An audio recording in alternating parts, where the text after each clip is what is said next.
Stan Arthur here for the I Love St. Pete Facebook group. If you're a business owner looking to connect with tens of thousands of potential new local customers, you owe it to yourself to get enrolled in our Key Tag Rewards program. Since 2019, we've signed up more than 200 local merchants. Sponsor opportunities are available too, such as our group banner ad and even your own custom key tags. Just go to stpetekeytag.com, get enrolled, and get ready to get busy. stpetekeytag.com. BetUS.com. If you guys are betting on the games, whether it's NFL, NCAA, of course, you're not going to do that now. Maybe basketball, not football. But, of course, the NHL, NBA, go to BetUS.com.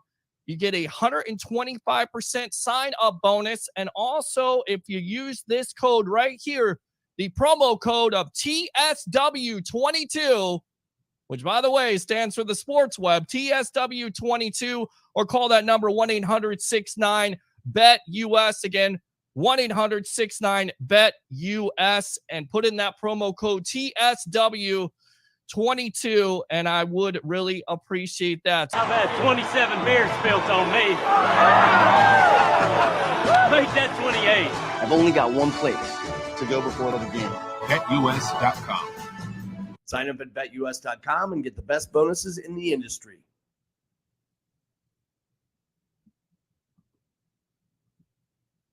What's going on, guys? It's your host, Peter Blake of the Sports Web. From my perspective on Amped Up Sports, I love St. Pete and the Hub.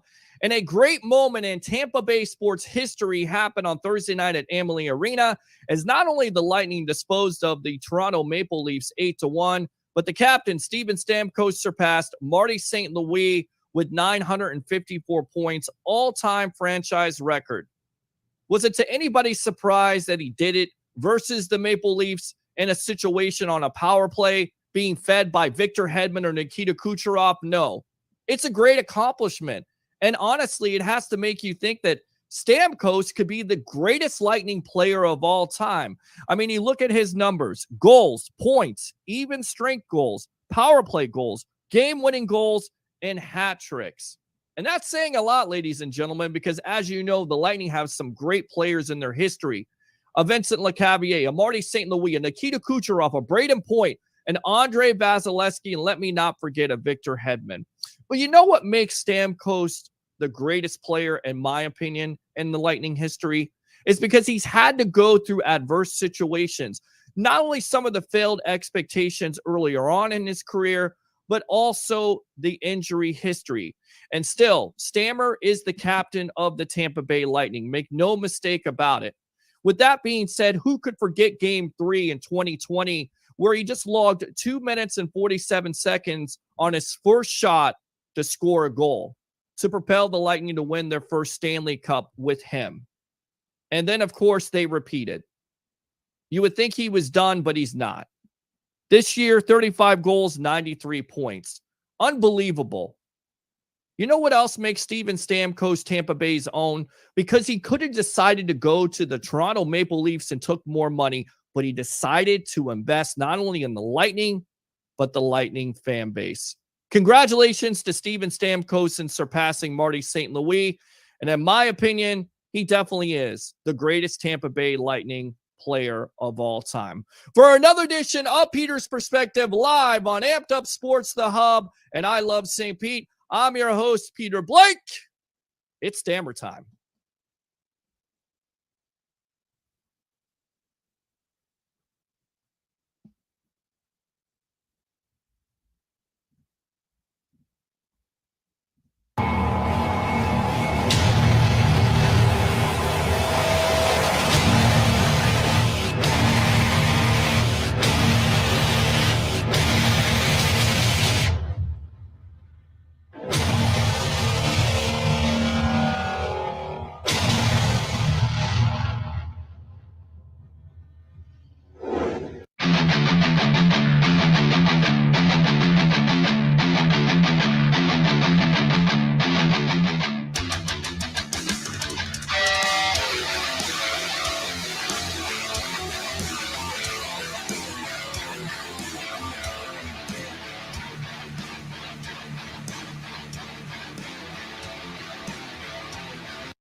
What's going on, guys? Welcome back to another edition of the Evolution of Sports Talk Television here live on I Love St. Pete, the Hub, and Amped Up Sports.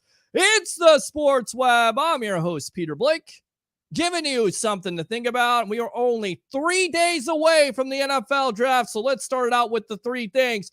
Bring your passion, bring your excitement. Just don't bring any nonsense. On tonight's show, we'll have Bucs sideline guy, Mr. TJ Rives of the Buccaneer Radio Network, Bet US TV Network. Big fight weekend. The guy is everywhere, and he's on the Evolution tonight. So get your questions in. We'll talk Bucs history. Who do you want to see the Bucs draft?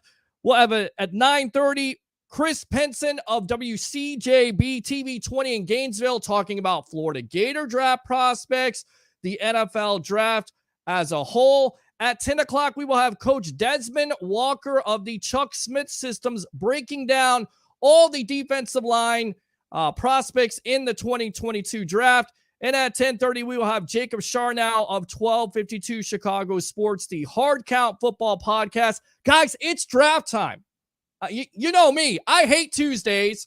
And I was telling my good buddy off air, Mr. TJ Rives, about how much paper I've used because I'm ready to go. I have my statistics ready. I have everything ready, raring to go. Are you ready to go? 727-255-0391. It's 727-255-0391 to update some scores.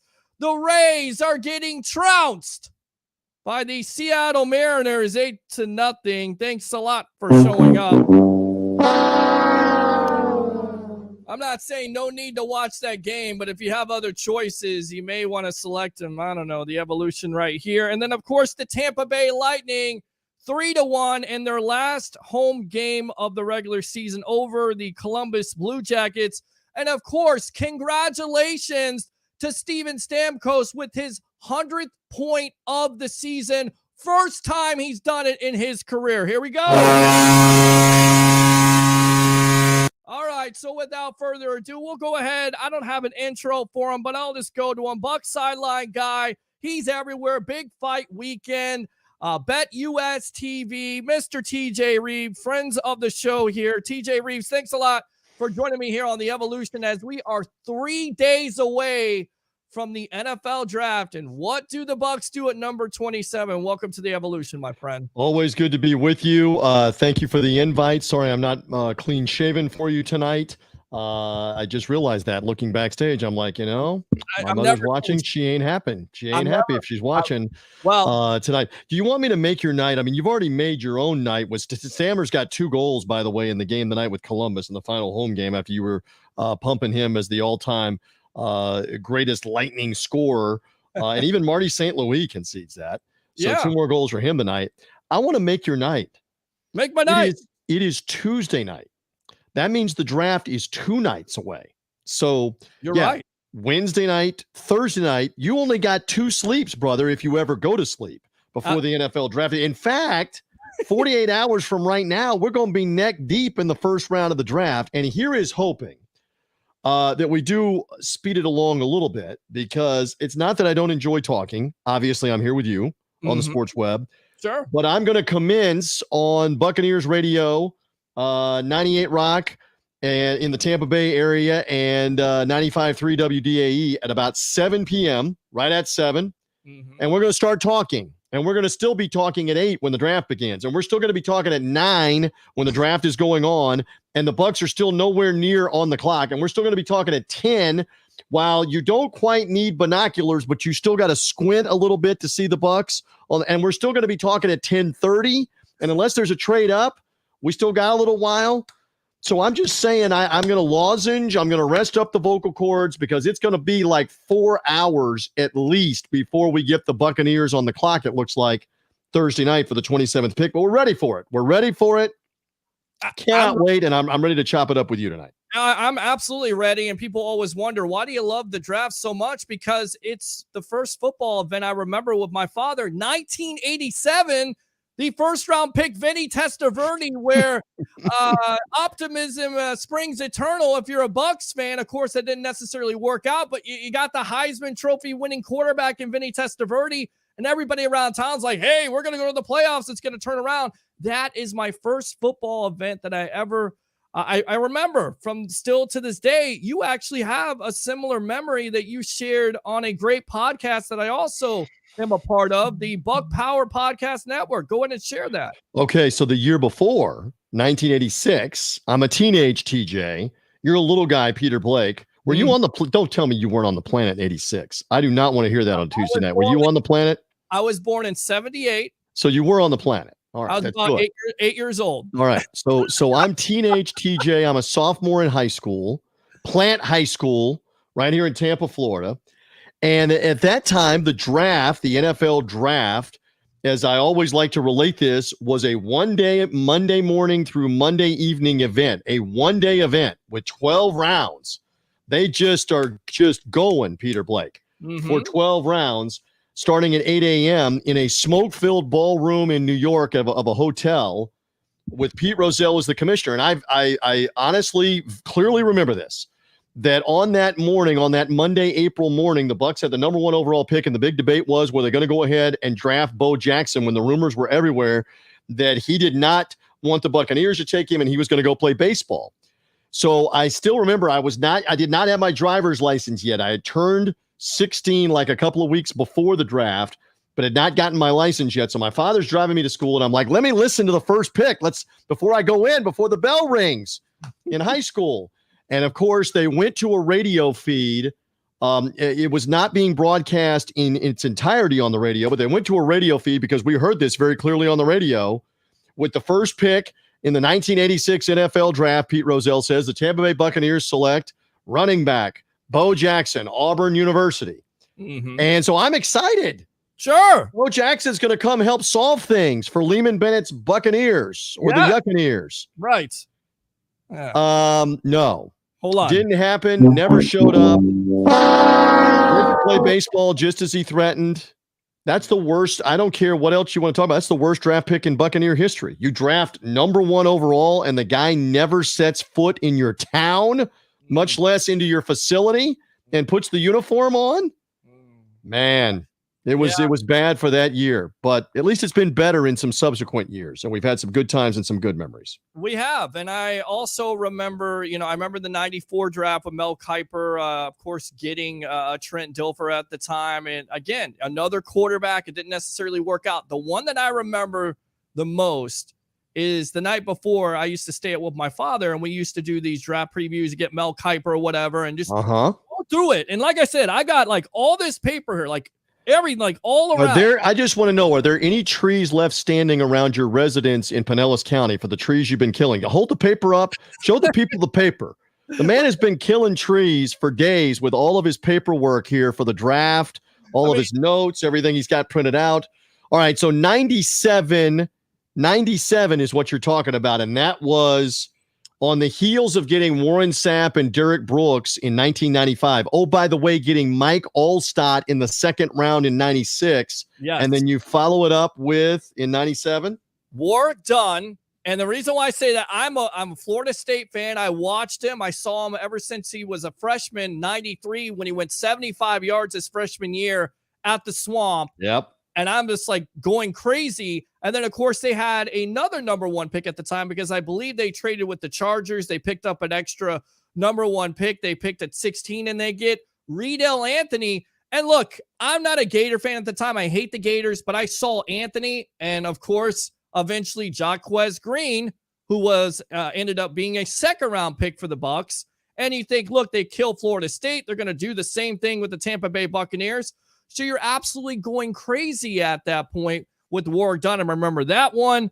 There's another one. Back to the Warwick Dunn pick. Yes. I mean, who lobbied big time to Tony Dungy and to Rich McKay. Double nickel, 55, Derek Brooks, who had played with him at Florida State. Right. He was right there knocking on the door of the war room in the old $1. You got to grab Warwick Dunn right now, and that's exactly what they did, and he was spectacular in that 97 season. Remember that year? Yes. Yeah, we should share this with the audience. Peter and I were getting amped up, speaking of amped up sports, for the Sports Web tonight, watching a highlight of the 97 Buccaneers going 5-0 in the 5th game by beating Arizona dramatically. In what we were watching, there was not a Warrick Dunn highlight, but that was, I mean, there were several highlight plays for him in that rookie year of making spectacular runs, spectacular catches. Who can forget it was the week before on Sunday Night Football 1997, week 4 against the Miami Dolphins. Trent Dilfer, the screen pass to who? Peter Blake to who? Warrick Dunn. To the house. To the house. And I can tell you that I was in the old Tampa Stadium press box in the media, and the press box, watch TJ's kid, the press box is doing this while Warrick Dunn is running down the field. Yes. In the press box. It had erupted like that, and we're up on top, obviously, of the third level, the top level of the stadium. So, yeah, Warrick Dunn was an explosive player and helped the Buccaneers, along with Allstott, with the 1-2 punch and that defense make the playoffs in 97. So those drafts that went 95, 96, and 97 were huge in helping this team change the culture and become a winning team. And that's the hope here, that you can continue the winning ways, build for the future with this draft in 2022. No, absolutely. I agree with you. We're on with Bucs sideline guy TJ Rives here, just reminiscing on the evolution of sports talk television. It's the Sports Web live on Amped Up Sports. I love St. Pete in the Hub. I'm your host, Peter Blake, giving you something to think about. And when Dad wasn't around, and I told you this off air, Mom's a big fan of TJ Rives. Mom loves you. Thank you, Mom. and she loved 99. She had to, because she had to listen to me just blab on about who the Bucs should select at the time. And I thought they should have taken, and I'm trying to think of the guy's name, but he became the freak. He got drafted by Tennessee. What year is this? 99. That's Javon Curse, former Florida Gator, by the way, the freak. Yes. Yes. And look, I was kind of right at the time. Look, Booger was a good pick. Mm-hmm. I didn't like it, but I understood it because eventually Brad Culper moved on. You had Warren Sapp, Booger McFarland made sense, but eventually the Bucs went out and got a Simeon Rice as a defensive end. I felt like, look, if history changes itself, you go out and draft a Javon Curse, maybe you don't have to go after a Simeon Rice, but that's neither here nor there. But Mom had to sit through those 2 days. She sat at the bar. She was great about it. She watched the draft. She had no idea what I was saying at the time. And I still remember it. And she looked at me. She said, "How do you know all this stuff? Do you ever get any sleep yourself?" And I told her a long time ago, when I was younger, I always wanted to do this. And the reason why is it was like osmosis. I went to sleep at 2:00 in the morning listening to sports talk radio. And especially when the draft came around, I'm just like this. I keep on going and going and going. Yeah. Good for you. Thank you. Good for you. And let's see what's going to happen for this week. But I mean, there's so many stories about this team and about picks that they've made, good, bad, and indifferent. Sure, there are going to be swings and misses, but I mean, I was just looking at some of the paperwork here that the Buccaneers put out and provide us with to make us sound more intelligent maybe than what we deserve. I mean, those Jason Light drafts in recent memory, I mean, they have been tremendous to this point in time for the most part.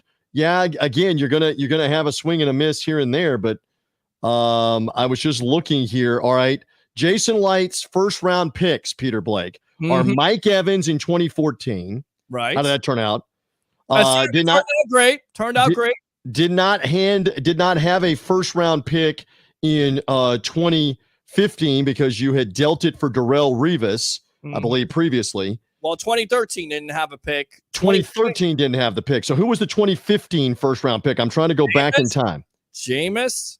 Okay, so Jameis, that's right, is the number 1 overall pick. Correct. That's there. And again, that's the exact opposite of what we're going to do on Thursday night when we sit there forever, because that was the first pick. So right away, the Bucs are right on the clock and making the first pick with Jameis Winston or Marcus Mariota, and we knew it was going to be Jameis Winston.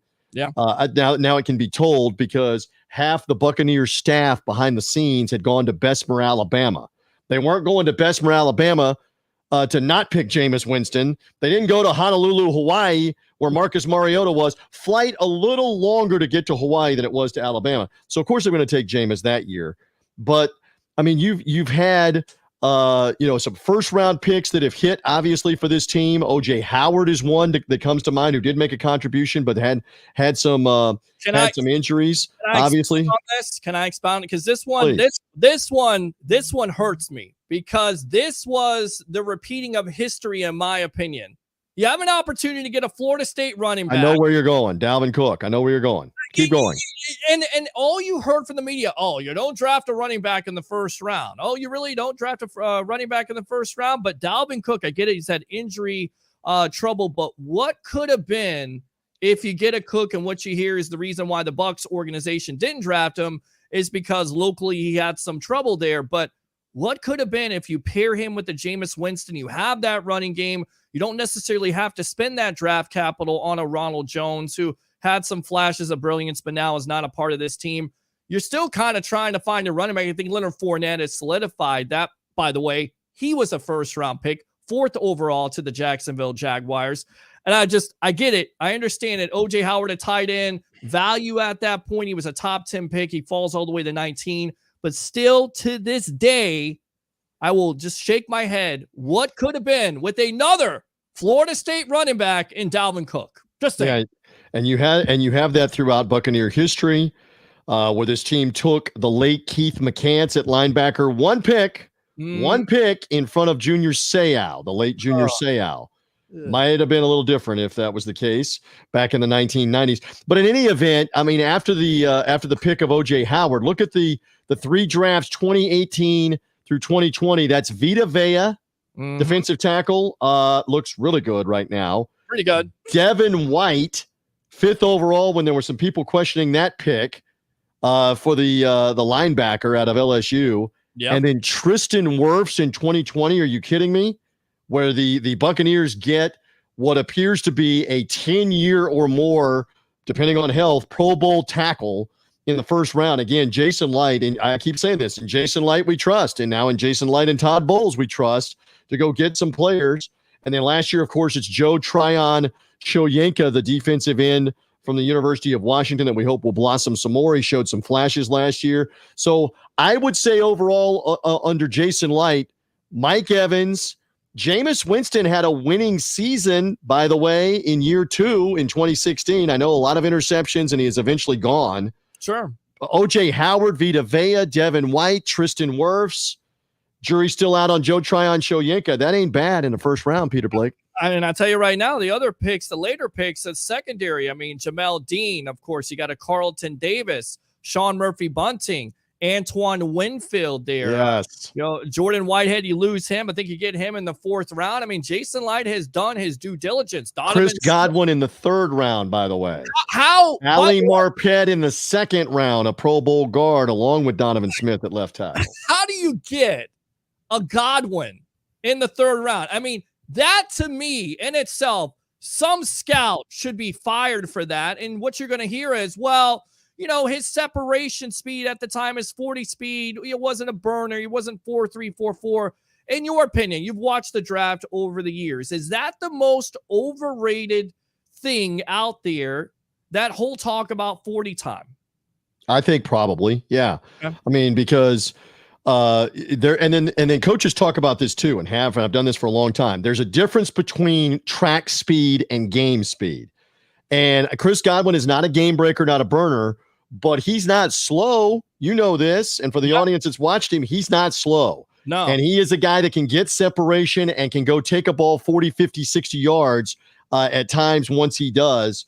And again, there are 31 other teams that passed on him in the 1st round and the 2nd round of that draft. What was that? The 2016 draft, I believe. Yeah, I think 2016 draft, right? That he ends up being a 3rd round pick, and and I know he's coming off a knee injury. I keep saying this everywhere, but I expect him back at full force and ready to go. Chris Godwin is going to be a tremendous player for another 5 years, maybe longer for this team. And that was a 3rd round pick. They did their homework. They did their diligence. Again, in Jason Light, we trust, because there's going to be a name or two probably in this draft that we're going to go, who? I mean, I love the Kenny Britt pick from last year. Kenny Britt may end up being a starting linebacker who they got late in the draft a year ago. The coaching staff, Todd Bowles, they love him. as a hitting linebacker. Let's wait and see if that develops over the course of the next 2 or 3 years, the kid out of Auburn. And here's the thing, Levante David is getting up there in age. So that's the reason why it's so important. People will say, well, I only watch the first and second round and that's it. No, if you do your due diligence in those middle rounds and you can get players to contribute right away, they can basically fill in for those guys that you lose. That's why the Bucs have continued. People will say all day long, Tom Brady came there to the team and that's the reason why. No, but it's because of the foundation being built by Jason Light and this Tampa Bay Buccaneer organization. Chris Godwin, 2017 round 3. Of course, that was the O.J. Howard draft. So it kind of softened the blow at the end of the day. And I believe also Quan Alexander was in that draft. That's correct. Was not too bad either. Didn't necessarily work out, but it led to Devin White. We're on with TJ Rives, the great TJ Rives, Bucs sideline guy here on the evolution of sports talk television. It's the Sports Web. I'm your host, Peter Blake, giving you something to think about. And Robert Hansey, I look at this draft and I get it. They're picking 27, so you're not sure who's going to be on the board at that point, but you're looking at it. They make a trade for Shaq Mason. They give up a 5th-round pick. That's a steal by Jason Light. I don't know what power he has over the Patriots. To give up a guy like Mason, who's still in the prime of his career, a top guard at right, and now you re-sign an Aaron Stinney. You still have a Robert Hansey who you drafted in the 3rd round out of Notre Dame. To me, that's not a need. Could you get somebody like a Zion Johnson or a Green from Texas A&M? Absolutely. I'm looking at it for me, whether you sign Sue or not. I say you go with the Devontae Wyatt from Georgia at 27 if he's there, because at the end of the day, it's not, offense sells tickets, TJ, but defense wins championships, and you got to get younger at that position. Well, and you got to look at depth on the defensive line. William Golston only back on a 1-year deal. There's no guarantee that Sue is back. So you got to look for defensive line for the future and defensive line help. And let's see. And you've got to not only get younger, but you've got to get cheaper for the salary cap. You've got to have some of these guys that can contribute at a lesser price. You were mentioning guys like Antoine Winfield, Jamel Dean, Sean Murphy Bunting that don't cost as much as 2nd or 3rd round picks in whatever the case is. Same thing with like a Scotty Miller, same thing with an offensive lineman like a Stinney, and on go the examples of if they don't cost as much because they're young players, not yet on the 2nd contract, not yet as free agents, they fit right in. So again, I'm anxious to see what's going to happen with this team once we get to the 2nd round, the 3rd round, etc. It'll be a long night on Friday. Please just tell me, if I'm making requests, can I make a request on the Sports Web that we're not going to sit there for 4+ hours, 4.5 hours, and trade completely out of the 1st round? In particular, if somebody wants one of the quarterbacks and the quarterbacks are still sitting there, right, and the advantageous thing is pick the quarterback because you get the automatic 5th-year option. If I can hold it up on the screen, you get the 5th-year option on a quarterback. That's your option. So you want to take him in the 1st round as opposed to taking him at the beginning of the 2nd round, for example. If somebody that's bad, that's up there at the top of the draft, like Detroit Lions, for example, suddenly decides we want one of the quarterbacks and we're going to jump into the 1st round because we have the 5th-year option on that quarterback if we take him in the 1st round. If I'm making requests, just a minor request, if we're going to sit there for 4.5 or 5 hours to get ready for the Buccaneers to pick, let's pick a player. Let's pick a player where we have something to talk about. Yes. Then again, they may get an offer they can't refuse. Well, and I think it could be a run on wide receivers depending on who's there, but you're going to start seeing teams like Kansas City, possibly Green Bay, because they need number 1 wide receivers. And if they don't get one, then basically you're going to have to go in the later rounds. And I get it, the depth is there, but you have to get a number 1 wide receiver, especially if you're Green Bay and Kansas City. And I kind of wonder, TJ, if the Bucs are in that same boat in that, look, you got Chris Godwin, you signed him to an extension, but you're not sure if he's 100%. You're going into the season with Mike Evans and Russell Gage. Does that seem like it could actually be a need? I mean, remember, Tom Brady is here this year. I know everybody's thinking he's going to go to Miami next year, but it's this year. That window is wide open for the Bucs to win a Super Bowl. You got to get him weapons. People want to talk about offensive line. Oh, but you still have Scotty Miller, again, under that same guys, Tyler Johnson, and they don't cost very much. And they brought back Rashad Perriman as well. to come back in the fold as a veteran. So you've got some different, and Cyril Grayson is still there, who was a weapon down the stretch. So you've got some guys that fit in as lower cost. Certainly none of those guys that I just listed is going to be the number 2 guy next to Mike Evans, more than likely. Yeah. You want Godwin to be that guy, but we'll see. I mean, this is fascinating. So a year ago and almost every year now, it's become such a quarterback-driven draft. Yeah. Last year, the first 3 picks were quarterbacks. Bang, bang, bang, right in a row with quarterbacks. This year, there may not be a quarterback for like the first couple of hours or the first 3 hours of the draft. Either Kenny Pickett of Pitt, Malik Willis of Liberty, Matt Corral of Ole Miss.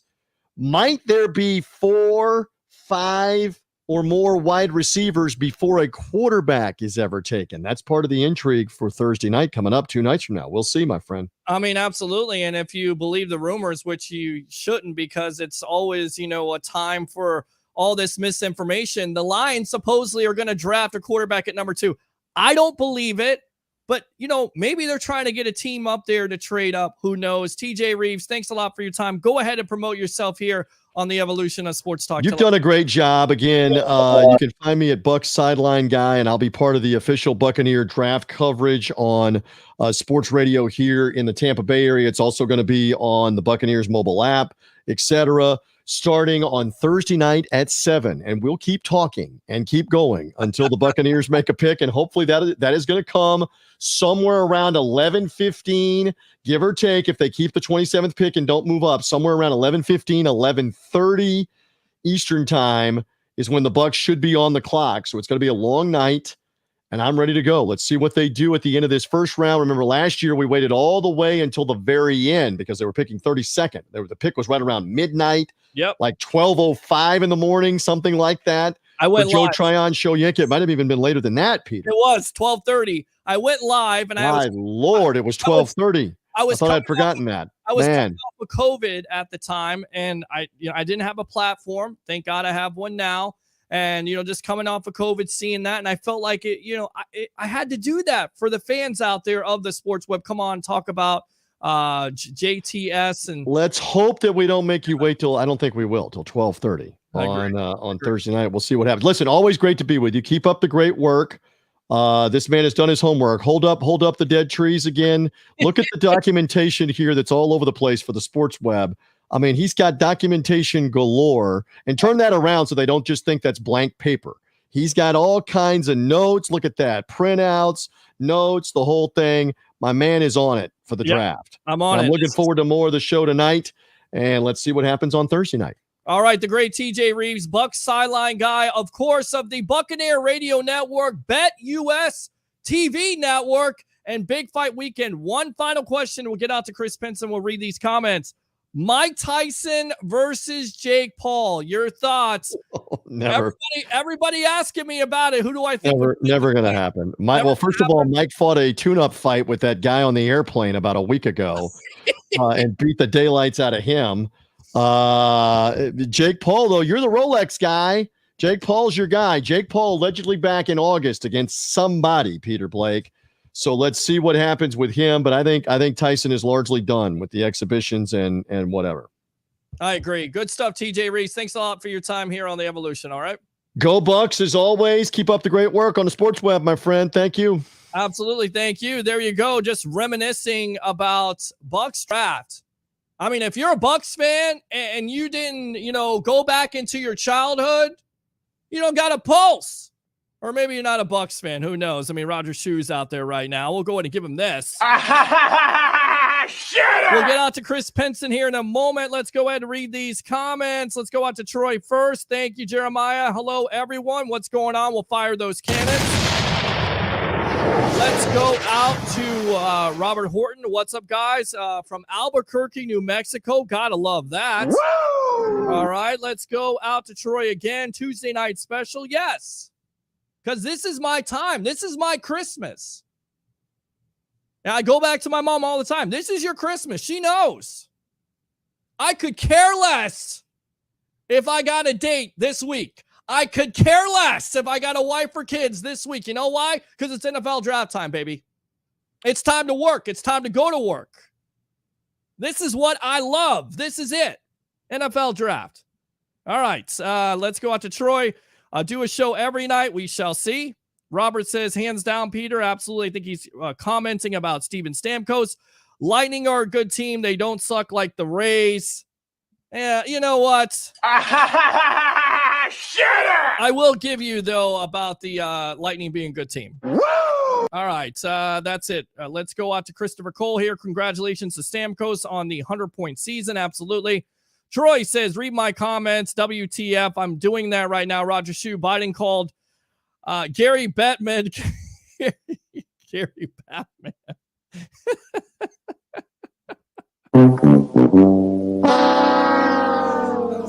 I'm sorry. It's just too funny. When it happened, it was funny, and you could see Victor Hedman was breaking up about it too. Have a great show, sir. Thank you, Steve. Appreciate you as always tuning in. Oh God, more draft talk. God help us. Let's go on to Troy. I bet $1 million Fields will be a bust. Ouch. Roger Shue says, I'll take your bet, troll boy. Roger again. Not is on. I'm watching that. NXT is on. Okay. Well, I don't know what not is. So NXT. Peter needs to shave. I think everybody's saying that. That's not going to happen. Hold on, Chris Pinson. Let me keep on reading these comments. We'll get out to you. Pete does not sleep. Troy says, Pete sleeps in the studio. That's a dedicated man. Appreciate you guys. I've seen him do it. Pete is a fetus. I don't know what you're saying at this point, Roger. I don't blame Bo. I wouldn't want to come here either. Troy says, what is that? Knowles suck. Okay, well, this is what you get for that. Bunch of trolls right now. Pete is anal about the draft. Absolutely. Go Fighting Irish. Troy again. Fournette is better than Warwick. Who? Warwick Dunn is great. Now, come on. 10,000 all-time rushing yards. Stop it. Who's Warwick Dunn? Just kidding. You're all. Jared says Pete is not a man. He is sports, the living, walking, talking form of it. If sports were a human, it would be Pete. Nobody else loves it and knows it like this. Thank you very much, Jared. Let me go ahead and give you a Ric Flair. Woo! All right, let's go out to Troy Polamalu. The USFL, XFL are experimental leagues, so why don't they hire women as head coaches? What happened to equal rights? I'm not going to even comment on that. Hi, Mama Blake. Miss you. Hope to talk to you soon, Troy Polamalu. Miss you too, Mama. See you soon. No, you don't. Troy. Let's go out to Jared. I don't even like sports, but Pete makes you yearn to learn. Thank you very much. I like that. Yearn to learn. That's good. Christopher Cole. Dang, what a pass by Cooch. Jared, again, I argue with him plenty, but wish him fortunes of plenty in May. None of his cups run empty. Thank you, Jared. I appreciate you. Roger, good job being his super mod. Roger, again, thanks, Jared. You're welcome anytime. Roger Shue, just don't be Troy. Troy, again. How is Bunting still on the team? Because he is still somewhat good. Of course, once again, he's been inconsistent, but I feel like he's going to turn it around. He is in a contract year. Peter, have you been surprised by Rosarena's lack of power production this year? No jokers, 4 RBIs, 225 batting average. Has the league figured him out, or just a slow start? Just a slow start. It is early. What is it, 17 games in the season? Don't freak out. Aaron Rodgers, relax. We'll see how it works out. Tampa Bay native Byron Pringle made a great impression on his new team, Chicago Bears. He should be fined or suspended by the Bears. And I tell you what, we'll read the rest of these comments. Let's go ahead and get out to this guy right here, Mr. Chris Pinson of WCJB TV 20 in Gainesville. Welcome to the evolution, my friend. It's been a long time. We got your video up and running only 3 days away from the NFL draft. Welcome to the Sports Web. Hey, as Peter, always good to see you, man. Always a pleasure to finally be talking with you and actually seeing you. Right. So I got to get your thoughts on this. What did you think about the whole Tom Brady situation? Where were you when it got announced that Tom Brady was coming back to quarterback the Tampa Bay Buccaneers? I was in Gainesville. I remember I was actually covering a couple of different events, some high school, some Gators. And I called my boss and I said, hey, I hope you got the docket cleared off. He goes, why? He goes, well, because Tom Brady's coming back. Peter, I can't say I don't believe it, because obviously it's Tom Brady. It's he, Michael Jordan, Tiger Woods, 3 of the most competitive people that the sports world has ever seen in any capacity. So I'm not surprised that he sat at home for, a little bit and played dad and played husband and kind of got bored of it. But man, for the Tampa Bay Buccaneers, I think it's safe to say that had Tom Brady not come back, Blaine Gabbert and Ryan Griffin and Kyle Trask and these guys, they aren't the answer that would be able to carry the mantle immediately after Tom Brady would step away forever. So the fact that you got Brady back and he brought Fournette back with him, he's got Evans and hopefully Godwin returns from the injury, and you've got a bunch of guys like Russell Gage and Cyril Grayson. All these guys are still in their formidable time right now. So I don't see any reason why with Brady this season, we can't see the Bucs get back to the playoffs and probably get a little bit further than that divisional round exit they took this year. So you're not willing to commit to Kyle Trask yet. You watch this kid. We talked about him before. What do you think about the future of Kyle Trask and the Tampa Bay Buccaneers? I think Kyle Trask can develop. I think he really can grasp the concept of the NFL speed, of making those reads.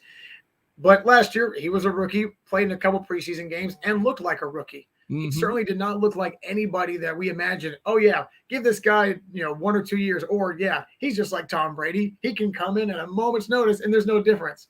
That's not Kyle Trask. Nobody is Tom Brady. They just can't be. So for me, I think Kyle Trask certainly needs more time to develop. He needs more snaps. This guy, and like the rest of us, you only learn in the heat of the moment by being in the heat of the moment. So with all those weapons still around Kyle Trask, I think there's a good chance if he gets some preseason time this year, gets a few more snaps, then maybe when Brady's ready to ride off in the sunset, possibly after this year, then we will actually see if Kyle Trask is worth, the draft pick that he was taken in for the Buccaneers. Chris, do you think it is his last year? I mean, it certainly seems like it. There's no extension that looks like it's going to happen with the Bucs. Jason Light's been asked about it. The contract terms have been revealed. Check this out. Base salary, guys. $1.12 million roster bonus, 13.88 incentives, 4.5 cap number, 13.7. I mean, this is the Brady blueprint. This is the reason why Brady gives every team he's about and a part of an opportunity. And this is what I keep on screaming at people when you want to sign an Aaron Rodgers to $40-50 million and you lose a Devontae Adams. Don't be surprised by it. Follow the Brady blueprint. Right, Chris? Peter, you're 100% right.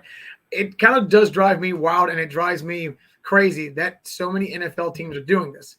But we know that the quarterback is the most important player on the team, the most singular important player. And with the trend being, hey, guys are now making $40 million a year, $50 million a year. And of course, eventually we are going to see a $100 million a year quarterback. That could happen before the end of this decade, I honestly think. Peter, Tom Brady, as you said, is so wise about that. He realizes there's a hard cap. You just can't play with nothing going on. And I think for him to realize, of course, he's got plenty of money. His wife out-earned him exponentially. But he does have the blueprint down to a science, where if I give the rest of my teammates a fair share of the money they deserve for working so hard and being so successful, then you can afford a lot of great players. Right. But, when you got somebody, as you said, like Rodgers or Dak Prescott or somebody who's going to command some absurd amount of money and not surround themselves with all the key fundamental pieces you need to build a championship team, well, then you're looking at the root cause, and it's one player sucking up all the money. It really is. We're on with Chris Pinson here of, once again, WCJB TV 20 in Gainesville. It's the Sports Web live here on I Love St. Pete, the hub and Amped Up Sports. I'm your host, Peter Blake, giving you something to think about. I mean, Aaron Rodgers, you lose Devontae Adams. You have A.J. Brown right now possibly being traded. We'll see what happens. Tannehill makes lots of money. Dak Prescott lost Amari Cooper. I mean, I continue to say this. What did you think of that rumor from Chris Sims? I mean, the Miami Dolphins were willing to give up a second-round pick for Tom Brady and a first-round pick for Sean Payton. I mean, the Bucs are not going to take a second-round pick for Tom Brady. Just like B.A. said, 5 first-round picks. That's it. Peter, when I saw that article, I laughed just like you did, because you said exactly what my brain thought. You're telling me you could get the greatest quarterback of all time still in a very competitive athletic position for just a second-round pick, but you're going to trade a first-rounder for a head coach. No chance, man. Tom Brady, I don't know if he'll play beyond this year. I really think that based upon what he apparently told in a recent interview, that he did say, hey, I told Dezmon and the kids, I want one more year. I want one more chance to play. And, for him to actually say that he's not looking to try to play till he's 50, or the fact that he's giving it one more go means he didn't like the way last year ended, right? That was one of the most incredible almost comebacks that we've ever seen in the NFL. And we're talking about Tom Brady, who's pulled off one or two of those incredible things. And so I really think Tom looked at the ending of last season and thought to himself, everything about what happened last year tells me I still got it. Right. Everything about this team still tells me we still got it. So that's really when I think Tom was like, as he said, if I ever don't have the body to play or the ability to play, I'll sit out. But sitting at home and with, the whole deadline of March coming and will he play? What would happen to the cap? Maybe there was some pressure by the Buccaneers. Allegedly, they were like, hey, man, either we need you to call right now and tell us what's up, or we might go pursue some serious guys like even Deshaun Watson or other guys out there. So regardless, I'm glad Tom is back. The long-term future, up in the air. But at least for this coming season, and maybe for one last hurrah for real, we might see Brady and the Bucs go out on top. Yeah, and I think that's what everybody's anticipating, Chris. What do you see the Bucs' biggest need here in this upcoming draft on Thursday night at 27? Oh man, this is tough because tough. I go back and forth on it, and I go, look, you lose Ali Marpet to retirement, you re-sign an Aaron Stinney, knowing Jason Light and what he likes to do with offensive linemen. If you can get a top guard, maybe that's where you go. But you drafted a Robert Hansey at a Notre Dame 3rd-round pick. I mean, that's a premium pick there, Chris. He's highly versatile. Wide receiver, that's where I look, and also defensive tackle. And if a White is on the board at that point, possibly a Logan Hall, maybe you look in that direction because you got to get younger. I mean, Sue's not getting any younger at that point. You don't know if he's even going to come back, but he's still productive, but he's not getting any younger. William Golston only has a 1-year contract. I mean, where could they go in your opinion? Well, it's funny you asked me this question because I know from reading and listening to a few other, experts out there on their subject matter, a lot of people say that, number one, this quarterback draft class is not great. And number two, stinks. And number two, the offensive line draft class isn't that fantastic either. And so, if you're a team this year in the top 10 or 15 and you really need one, you might take one. But if you're the Buccaneers, Peter, I know that not having a great draft class means that the best of the best are only available for so long. But I think there are a lot of teams out there that might forego actually picking up some kind of offensive lineman and instead pick on a different need. Like, as you mentioned, wide receiver could be one of those. We see that the running for us, Peter, for some reason, every single year for the last 3 years, it's always, are the Bucs going to draft a running back? And my question is, why? You've got Keyshawn Vaughn. You've got Giovanni Bernard. You've got Leonard Fournette. You've got guys in there that can all play in the system. Yeah, Ronald Jones left, but he left because he couldn't see the field because he couldn't pass protect. So, I mean, I don't think they're going to spend a 1st-round pick on a running back. That'd be foolish in this day and age. But, right, but you mentioned defensive, man. And defensively, they made their money. They were the absolute terror of the league in 2020 when they won the Super Bowl because they got so much pressure so quickly, so ferociously. So I would like to see them step up and take a defensive tackle or some kind of edge rusher. And I don't think he'll go this high, but, a guy like Zach Carter from Florida is somebody who I think has that kind of potential to be a developed impact player. I mean, the guy is 6'4", almost 300 pounds. And yeah, he's only got 12 sacks in his career, but he can go between the 3 technique and the 5 technique. So we're talking about a guy that can play inside for a down or two. And then the next series, because the Bucs rotate, you can bring him on the outside. And then he's coming after the edge and diving inside. I mean, this is a guy who I think a lot of people would say probably going to fall to the 2nd, probably 3rd round. But that's a guy that I think if you can find somebody that's versatile, that's big, and that is just a hulking human to suck up at least some bodies and create maybe a mismatch, or a few looping gap holes, what do you got to lose there? You really don't. And look, the comparison is Calais Campbell at the end of the day. That's not a bad comparison. I'm not sure if he's going to have that type of impact. Right. But you're right. 6'4", 6'5" at defensive tackle, can play multiple positions, not only 3 technique, but also the 5 on the defensive end. We're about to have a coach on here, pass rushing specialist Dezmon Walker, talking about some of these prospects. But let's go back to running back here. Florida's got one and a Damian Pierce. And we hear down here that Tampa Bay is very interested in him. What type of running back is he, and does he fit, in your opinion, with this Buccaneer scheme? You know who Antonio Pierce reminds me of, which is going to remind a lot of Buccaneers of a certain other running back who's got his style, who's got his just hit you right in the mouth with every single step I take approach. Damian Pierce reminds me a lot of Doug Martin. Oh, yeah. Okay, listen to this, right? If you are Antonio Pierce, okay, you're a guy that you're not a prototypical 6'2" big guy. No, he's a few inches shorter. But this is a bowling ball, Peter. I'm talking about Damian Pierce. The guy can bench 390 pounds. He can squat more than 700.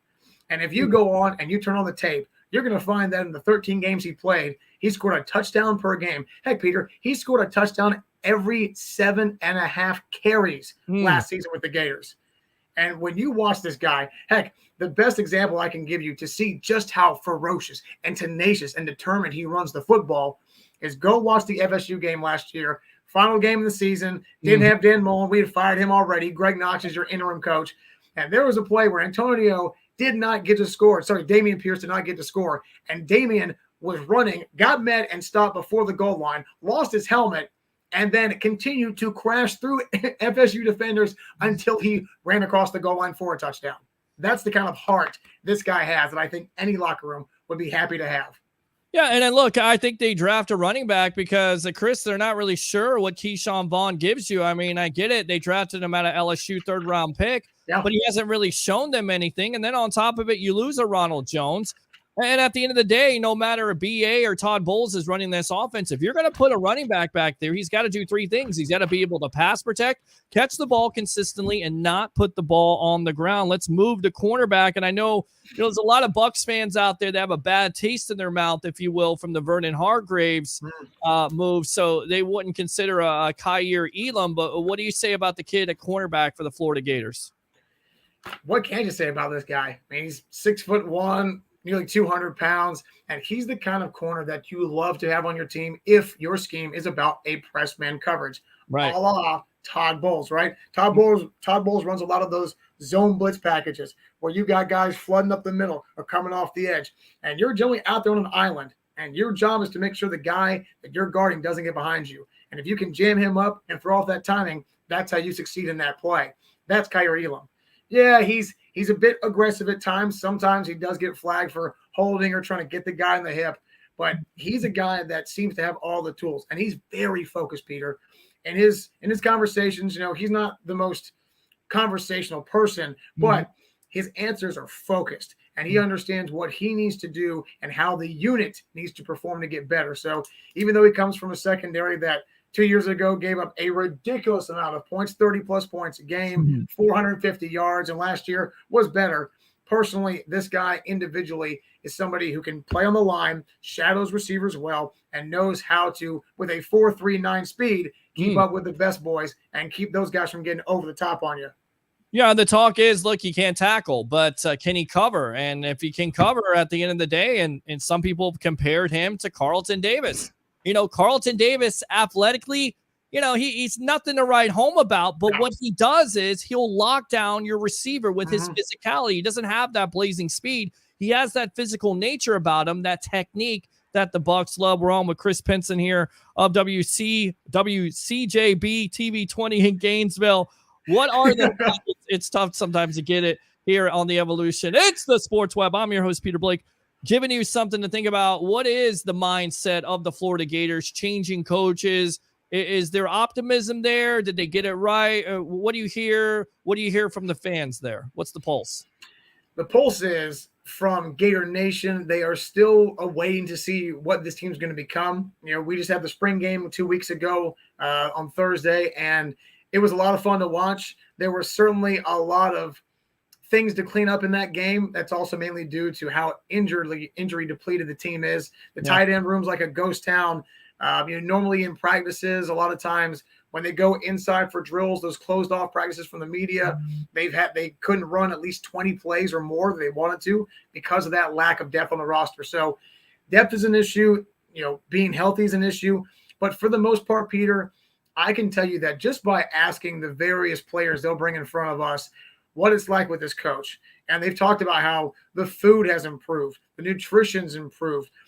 Peter, Billy Napier has literally had his entire staff sit down individually with the 85 plus players on this team to make sure that individually every one of his players' schedules is as efficient as it can be throughout the day. I mean, this guy just has that true attention to detail in every facet. And he's so polar opposite from Dan Mullen, because Dan Mullen is all Mr. Charisma and smiles when we win and kind of a tough critic when you lose. But Billy Napier is just a guy that understands the roots of what he's doing are to make young men into grown men and better people. And truly his impact and his belief in that better people are better athletes, are better contributors.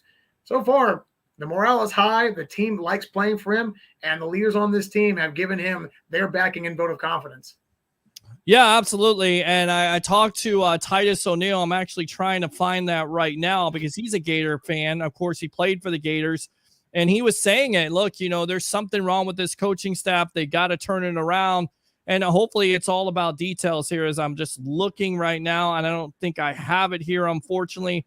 By the way, Titus O'Neil did get to do some introductions at that orange and blue spring game. So that was pretty cool to see him doing that. I mean, he's all around. He's doing the draft also. He's doing everything, man. That guy's a football player, a wrestler, a host. I mean, that guy's pretty sweet. Yeah, he is. Absolutely. All right. I'm trying to find it. I can't find it right now. So we'll skip that. With that being said, what do you think the Bucs do? You're on the clock right now. If you're the Tampa Bay Buccaneers, who do you select at 27 and why? Man, at 27. God. Again, Peter, I'm scared about selecting a What pick about really a Traylon Burks? You saw Traylon Burks enough. Is that a guy at wide receiver with Chris Godwin and his injury status at this point?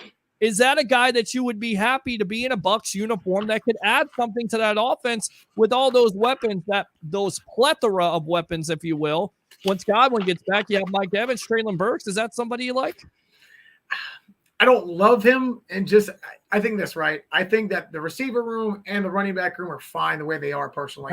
Okay. Just because, again, you've got Russell Gage and Cyril Grayson, Mike Evans, Tyler Johnson, who we hope to see kind of a coming of age and party. Scotty Miller's still there. I mean, they got a lot of depth there. They're fine at receiver, fine at running back. Right. I guess maybe if I was going to be the Bucs, I know a guy that I've seen in a number of mock drafts could be Kenyon Green, the offensive lineman from Texas A&M. Okay. This guy is a hulking mammoth, 6'5 plus, big guy that knows how to move his body, plays in the SEC, so he's used to guarding the best pass rushers in the league. So I think a guy like him could be somebody the Bucs might circle their calendar on.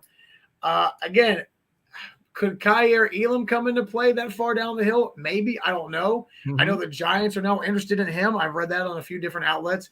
I know maybe the Chiefs could be a team at 29 and 30 picking back-to-back interested in a guy like Kaiir Elam. So I think my heart tells me that Jason Light, being the former lineman he is, probably sticks with a lineman pick.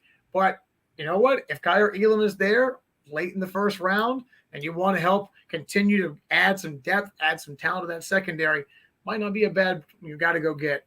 Yeah, no, absolutely. All right, so over under, how many quarterbacks do you think gets picked in this draft right now? Vegas is saying 2.5. What do you say, Chris?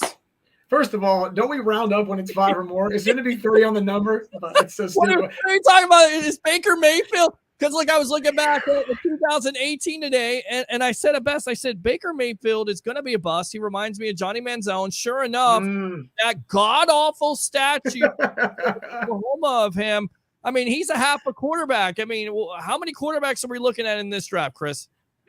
I mean, I don't know, Peter. I think 3 is the good over-under, right? You got Kenny Pickett, who everyone's raving about, mature guy, 4-year player, team player. All right, everybody likes him, right? Small hands, apparently, but I don't know. Right. So you got him. Of course, you got Malik, the kid out of Liberty. I mean, that guy can flat out throw the ball. I don't care what you say. I know he didn't play against great talent, but that guy seems to have a pretty good knack for knowing how to deliver a tight spot where it needs to be. I'll say 3 go in this draft. But again, if I'm a team that is desperately in need of a quarterback, like maybe the Giants are because Daniel Jones still on the fence about him, I don't know. I do think that the Buccaneers are also in a good stead because you know what? What if after this year, Tom Brady does retire? Jason Light thinks, hey, I got Griffin and I got this guy and I got Trask. I wonder next year, depending on how the Bucs do and the way they want to see the future of their franchise go, will the Bucs be in line for a quarterback next year? If they are, better draft class. This one, it's just hyping up guys that are good quarterbacks, but I don't think any of these guys are great, put it that way. All right, Michael Irvin had a mock draft. I guess everybody has a mock. Do you do a mock draft? Because I do one. You do one, right?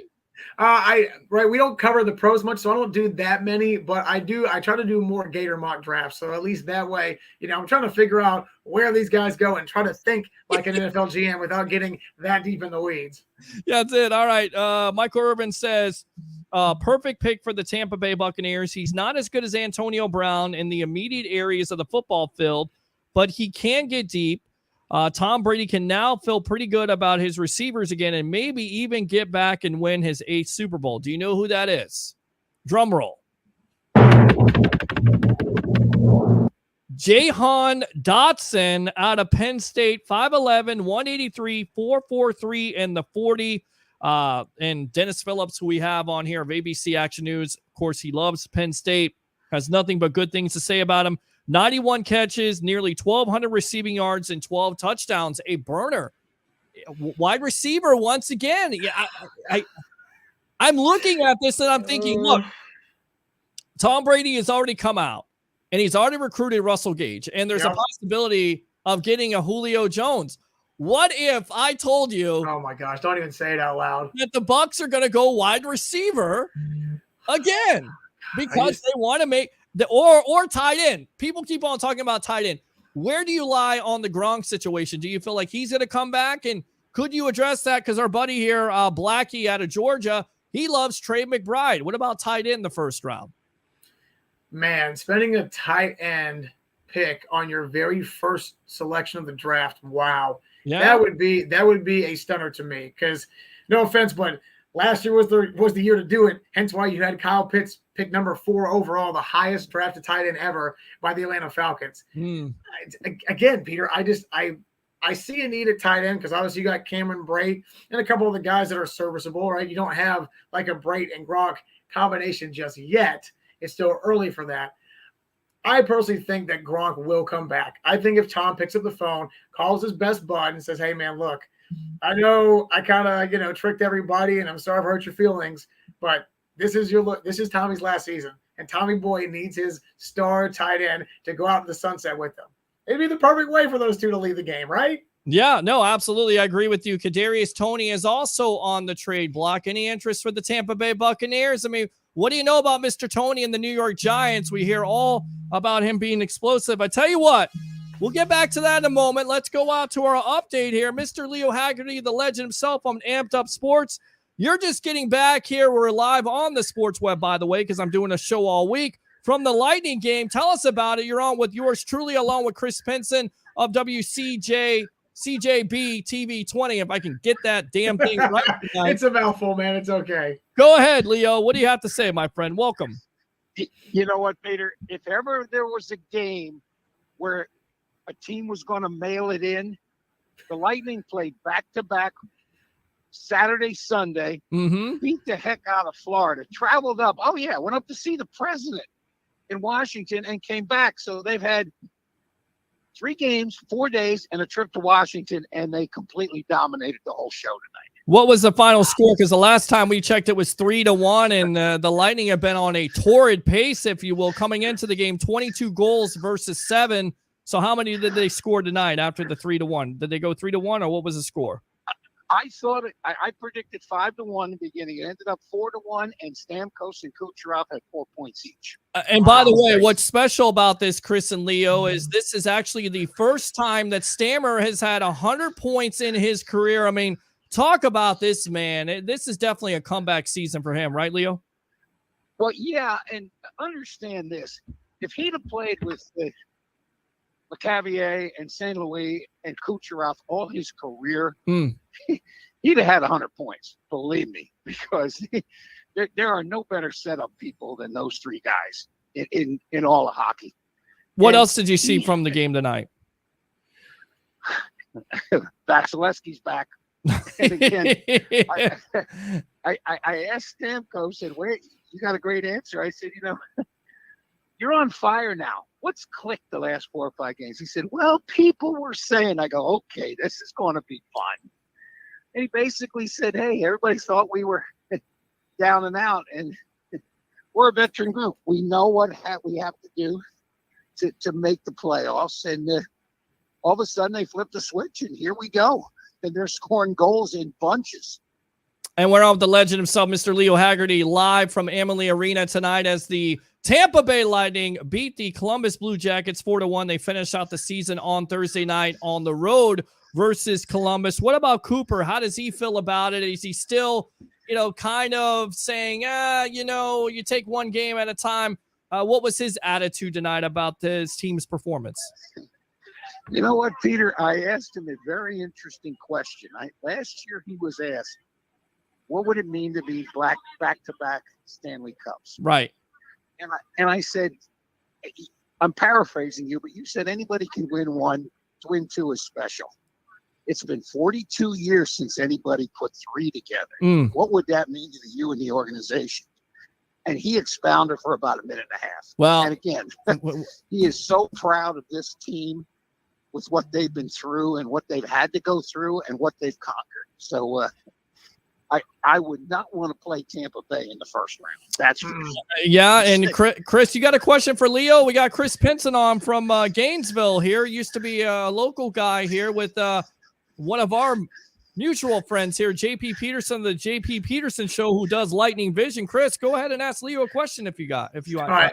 So Leo, right, as you said, right, this team figured out how to turn on the switch when they needed to. So from your perspective, as of right now, if you were to put this team in a 7-game series against the Panthers, do you think that right now they would dominate them in a quick format, or do you think that this would still be an even series based upon how these two teams have played as of late? Good question. They'd win in 5 or 6, the Lightning. And wow. Okay. Again, don't take anything away from what Florida has done. But that game in Florida Sunday was like the big brother telling the little brother, yeah, you're beating up everybody in the neighborhood, but don't come home and think you can do that. Good answer. Good answer. And again, I said Bobrovsky is going to be Bobrovsky in a few of these games. And they thought Knight may be the answer. Well, he got pummeled. So, again, Florida got beat tonight by Boston. See what happens to the Panthers after they've lost 2 in a row. Well, maybe panic with the Panthers. We use that as a catchphrase. Leo, final thoughts here, and you coming on tomorrow night because we had the great TJ Rives on, and who knows, maybe we'll have some type of announcement. Alexander's in the background howling. He wants to know what the Sports Web and Amped Up Sports are doing on draft night. So will we have an announcement tomorrow night, you think? We will have it tomorrow night, Peter, for sure. All right, there you go. Good stuff there from the legend himself, Mr. Leo Haggerty, former coach, scout, and now media member of Amped Up Sports, Night Sports Productions. Thanks a lot for the update, my friend, and get some sleep, all right? Yeah, no problem. And, guys, thank you for letting me take your time. Appreciate it. Hey, you're always welcome. You're the legend, Mr. Leo Haggerty, live from Amalie Arena after the Lightning take care of business 4-1 over the Blue Jackets tonight. Appreciate you as always, and we'll see you tomorrow night on the Evolution, all right? Take care, my brother. All right, good stuff, Leo Haggerty. All right, Chris, go ahead. Final thoughts here on the Evolution, and once again, go ahead and promote yourself. We're going to go out to the coach, Dezmon Walker, after this. Go ahead. Hey, well, look, Peter, as always, very happy to make an appearance here and finally be on screen with you as opposed to by telephone. Again, I just think first of all, Peter, I'm excited for the draft, what we're going to see transpire this year. Again, this year's draft class is so unique. There's not a lot of hype around what quarterback is coming out. This draft just seems to be one of those run-of-the-mill drafts, and that to me is kind of fun and interesting itself because you've got a lot of guys here. Some are, of course, nationally known and the pedigrees, and they've got all the experience in the world that lights up every GM's eyes. There's a lot of guys in this draft, I think, that are just hard workers. They're just guys that show up with the hard hat and their lunch pail, and when it comes down to it, they're the ones that can find that consistent playing time, latch on to a team, whether in the draft or as an undrafted free agent, and work their way up. Because this year is kind of a wild card. Next year, we'll see a lot of big names come out, and everyone's going to just be having a field day with it. But as of this year, I think it's going to be interesting to see who gets signed, who gets drafted, and again, and what teams actually do. Do they go for the flash? Do they try to get their needs, or do they actually make some smart decisions and try to get the best guy available? We'll see. It's going to be fun. It's absolutely going to be fun, and it's always fun here with Chris Pinson of WCJB TV 20 in Gainesville. I got it. We'll talk about the Florida Gators during the season and also the Tampa Bay Buccaneers. Thanks a lot for your time here on The Evolution, all right? Hey, Peter, always appreciate it. Keep it up, brother. Yeah, man, absolutely. You too. There you go. I tell you what, let's go ahead and take a commercial break, and then when we come back, we will have the pass rushing specialist himself, Mr. Coach Dezmon Walker of the Chuck Smith Systems. This is brought to you by BetUS. BetUS.com. If you guys are betting on the games, whether it's NFL, NCAA, of course, you're not going to do that now. Maybe basketball, not football, but of course, the NHL, NBA, go to BetUS.com. You get a 125% sign-up bonus. And also, if you use this code right here, the promo code of TSW22, which, by the way, stands for the Sports Web, TSW22, or call that number 1-800-69-BET-US. Again, 1-800-69-BET-US, and put in that promo code TSW22, and I would really appreciate that. I've had 27 beers spilt on me. Make that 28. I've only got one place to go before the game. BetUS.com. Sign up at BetUS.com and get the best bonuses in the industry. All right, welcome back to the Evolution of Sports Talk Television. It's the Sports Web. I'm your host, Peter Blake, giving you something to think about. Let's go out to the Samurai Sack himself. He thought I forgot. I didn't. The pass rushing specialist from the Chuck Smith Systems in Atlanta. I love talking to this guy. I met him a couple years ago at Bucks training camp. We talked. We hit it off, man, and welcome to the Evolution, Coach Dezmon Walker. How you doing? It's been a long time since you've been on the Evolution. Man, it's been a while, man. Thought you forgot about your boy, dog. Hey, there's one thing you did forget about. Where my intro? Where my Stone Cold Steve Austin walk in? Here you go. Because here's the thing. The problem is YouTube hates me. And if I play any music, they kill me. So I'll give you this. All right, so there you go. I'll take that. All right.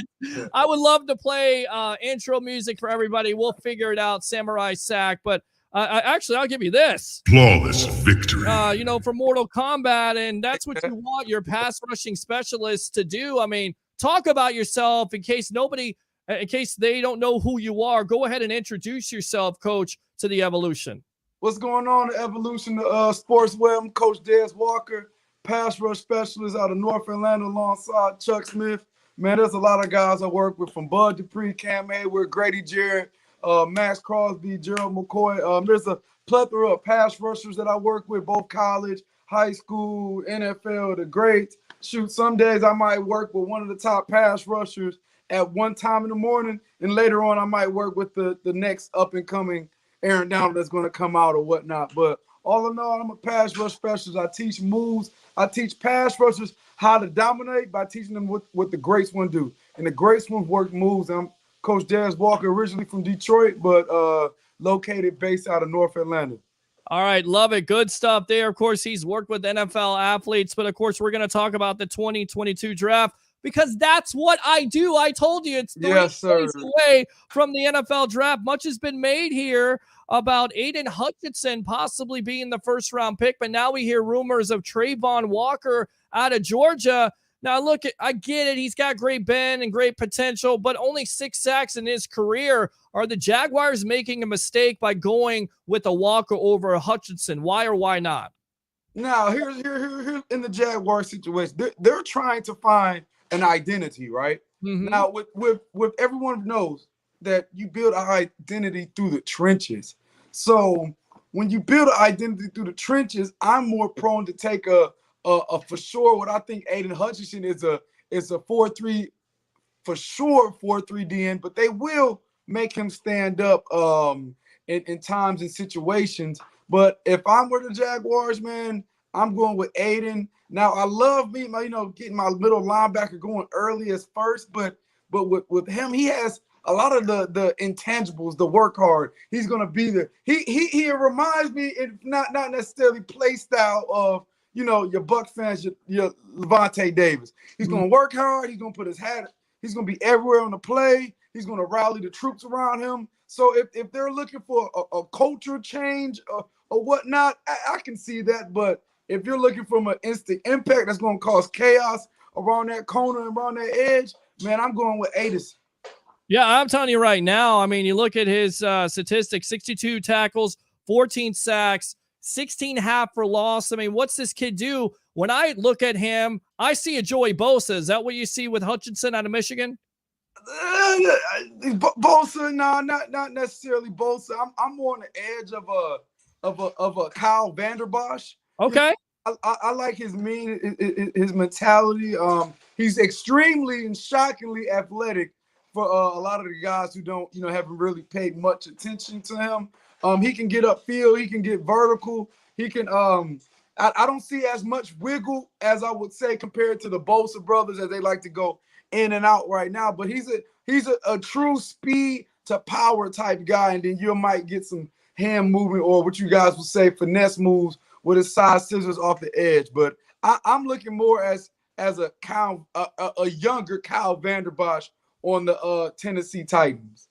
Yeah, I mean, I like that comparison, and I feel like at the end of the day, the debacle that happened with the Jaguars and the hiring of Urban Meyer, and you've got a young quarterback there. You got to get a defensive player. I think you got to get a sure thing. Talk about Mr. Trayvon Walker out of Georgia. You've watched these pass rushing specialists.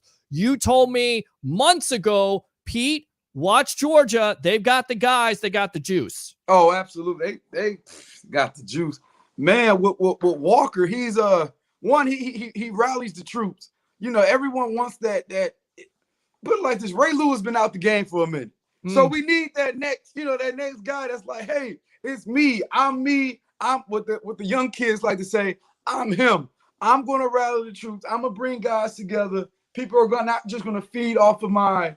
No one would consider him as necessarily the most athletic freak as I'm getting around. But he does all the things at what I would like to say that the unintangibles. He will bring guys together. He's a smart football player. Now, as a rusher, I don't see him coming out the gate like a Michael Parsons, where you could just throw him on the edge and he's going to come in and get you double-digit sacks, as well as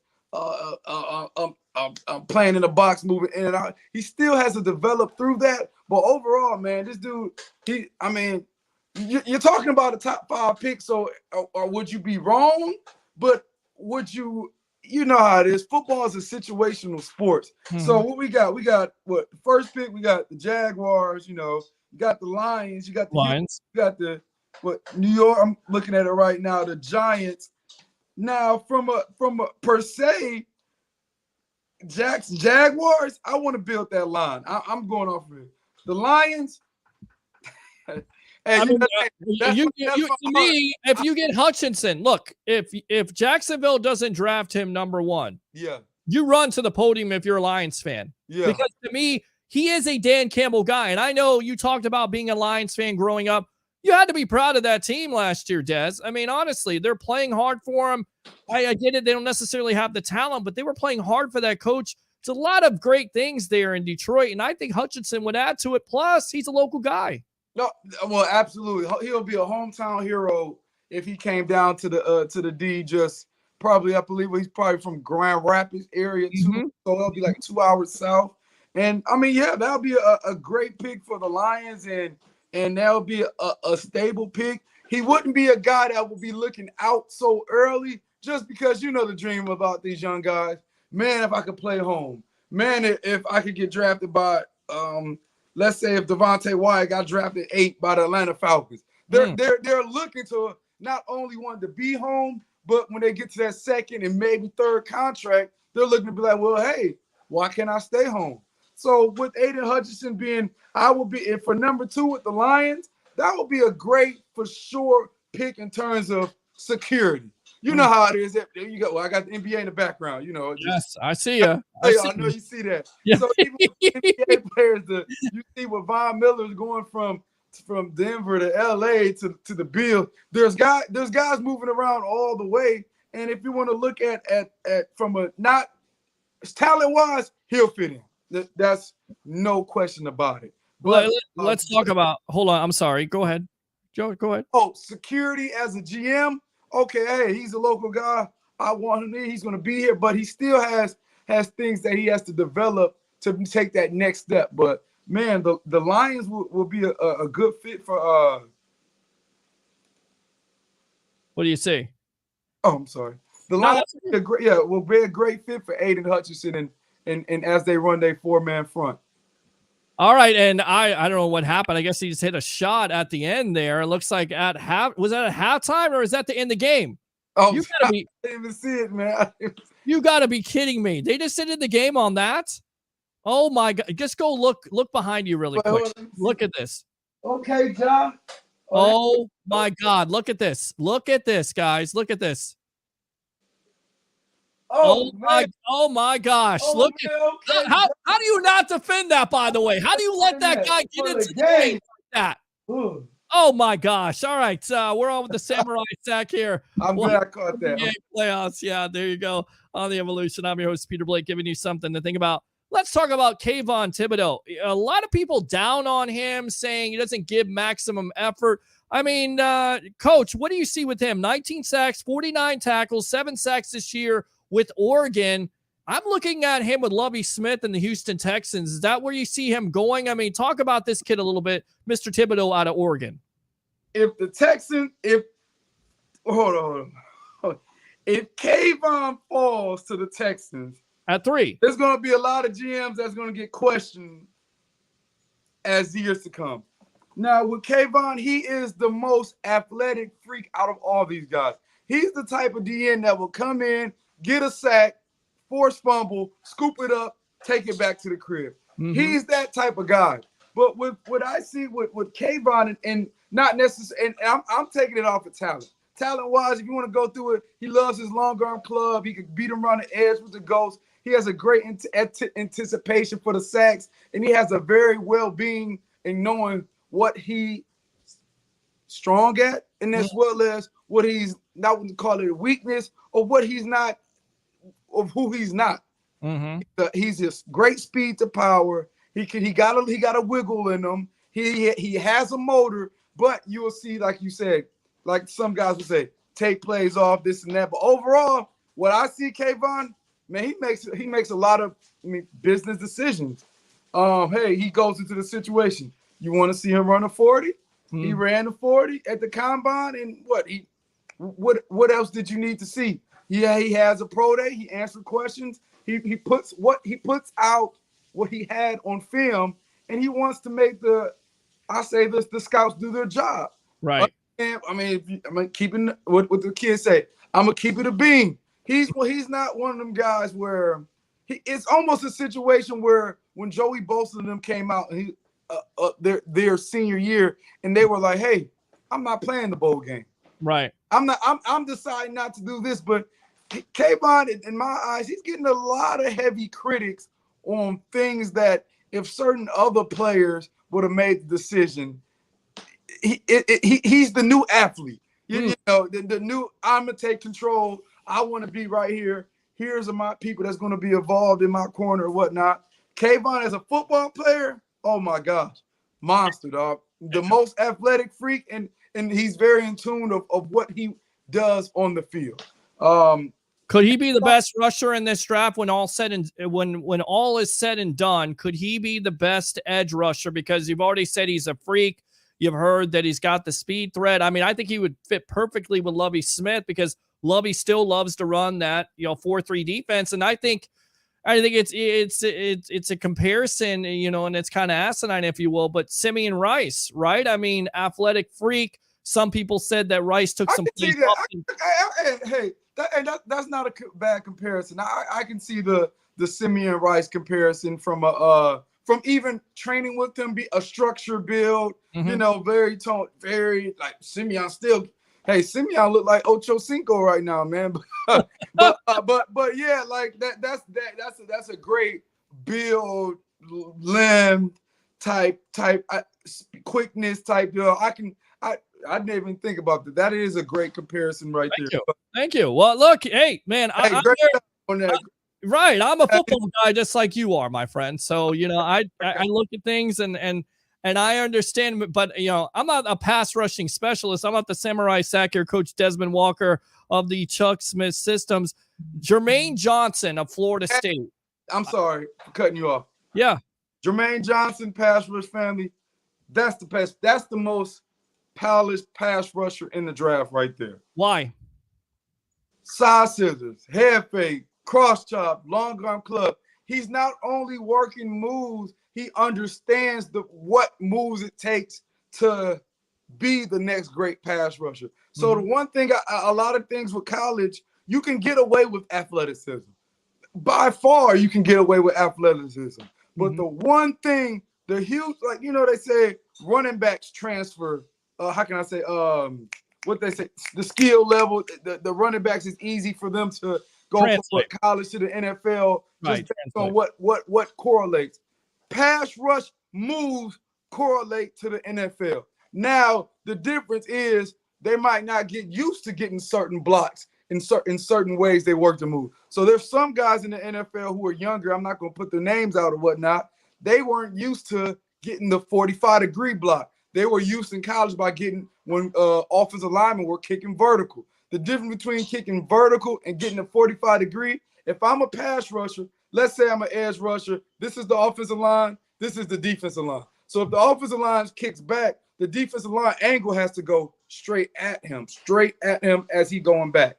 But if you get a 45-degree angle, you can't go straight because you can go straight, run past the quarterback. I know I got to work on my finger mark, but put it like this. When you get a 45-degree set, the difference is pass rushers, instead of going straight at them, all you got to do is go up and meet them at the spot.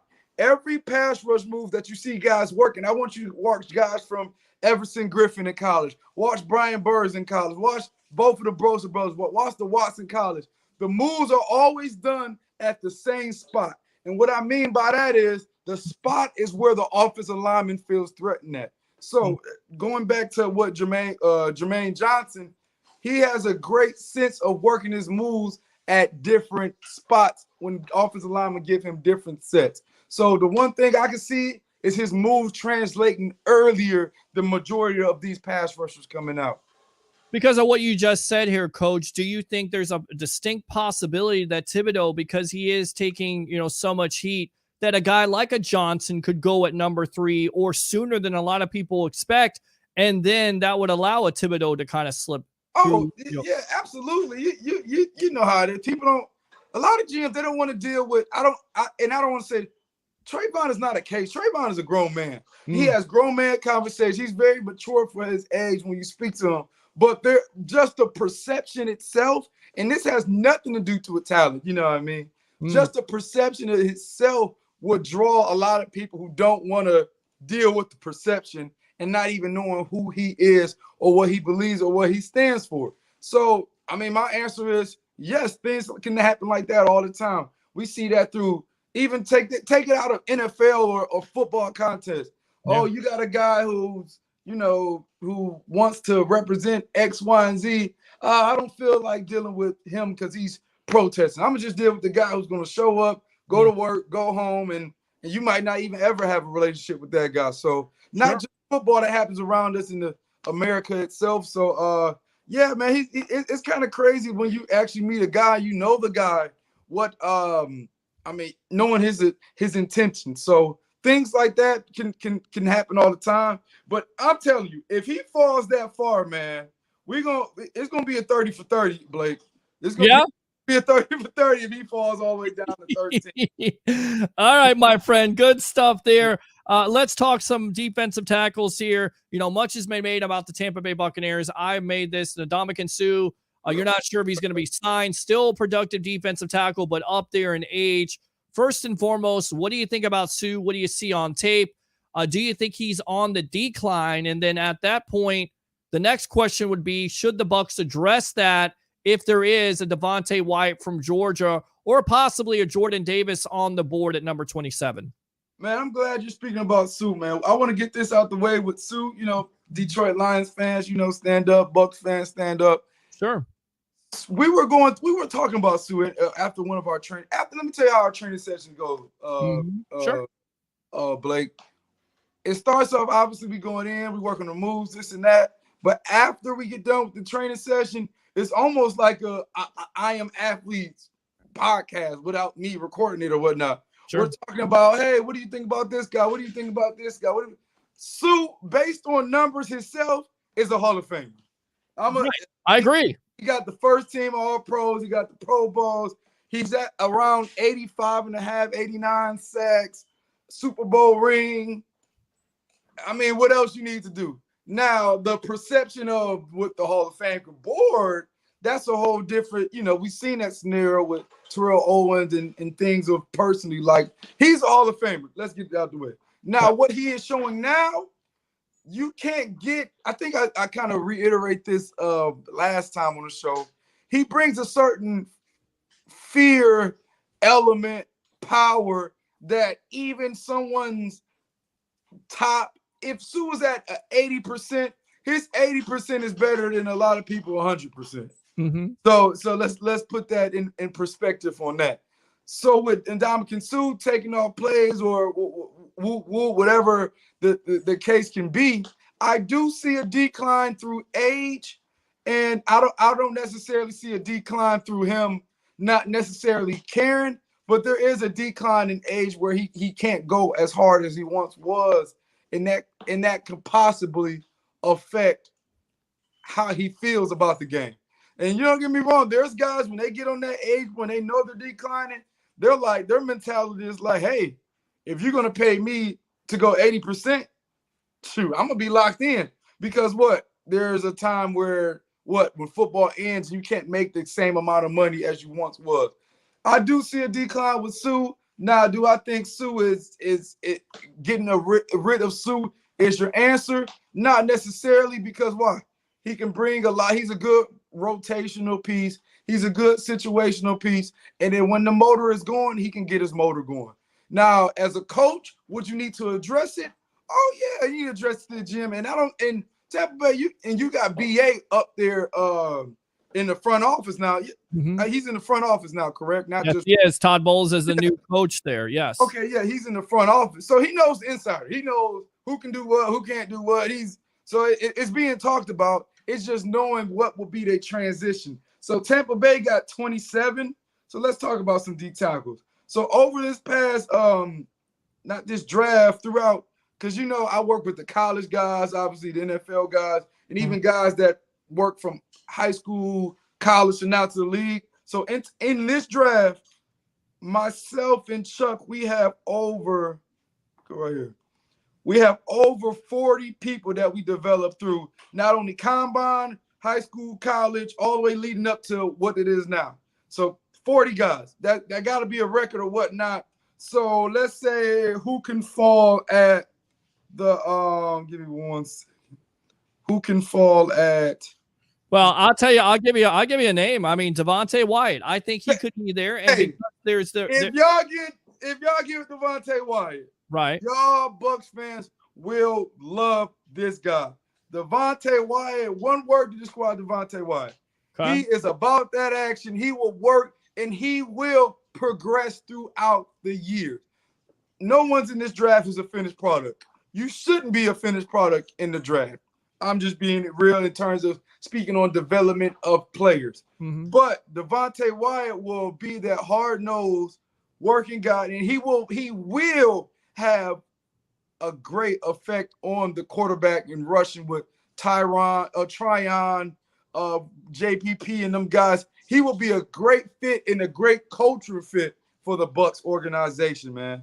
Great dude from the south side of Atlanta, man, and he has a great story. Some people don't know, man. He used to be a running back at what's that school in Philly? At not Temple.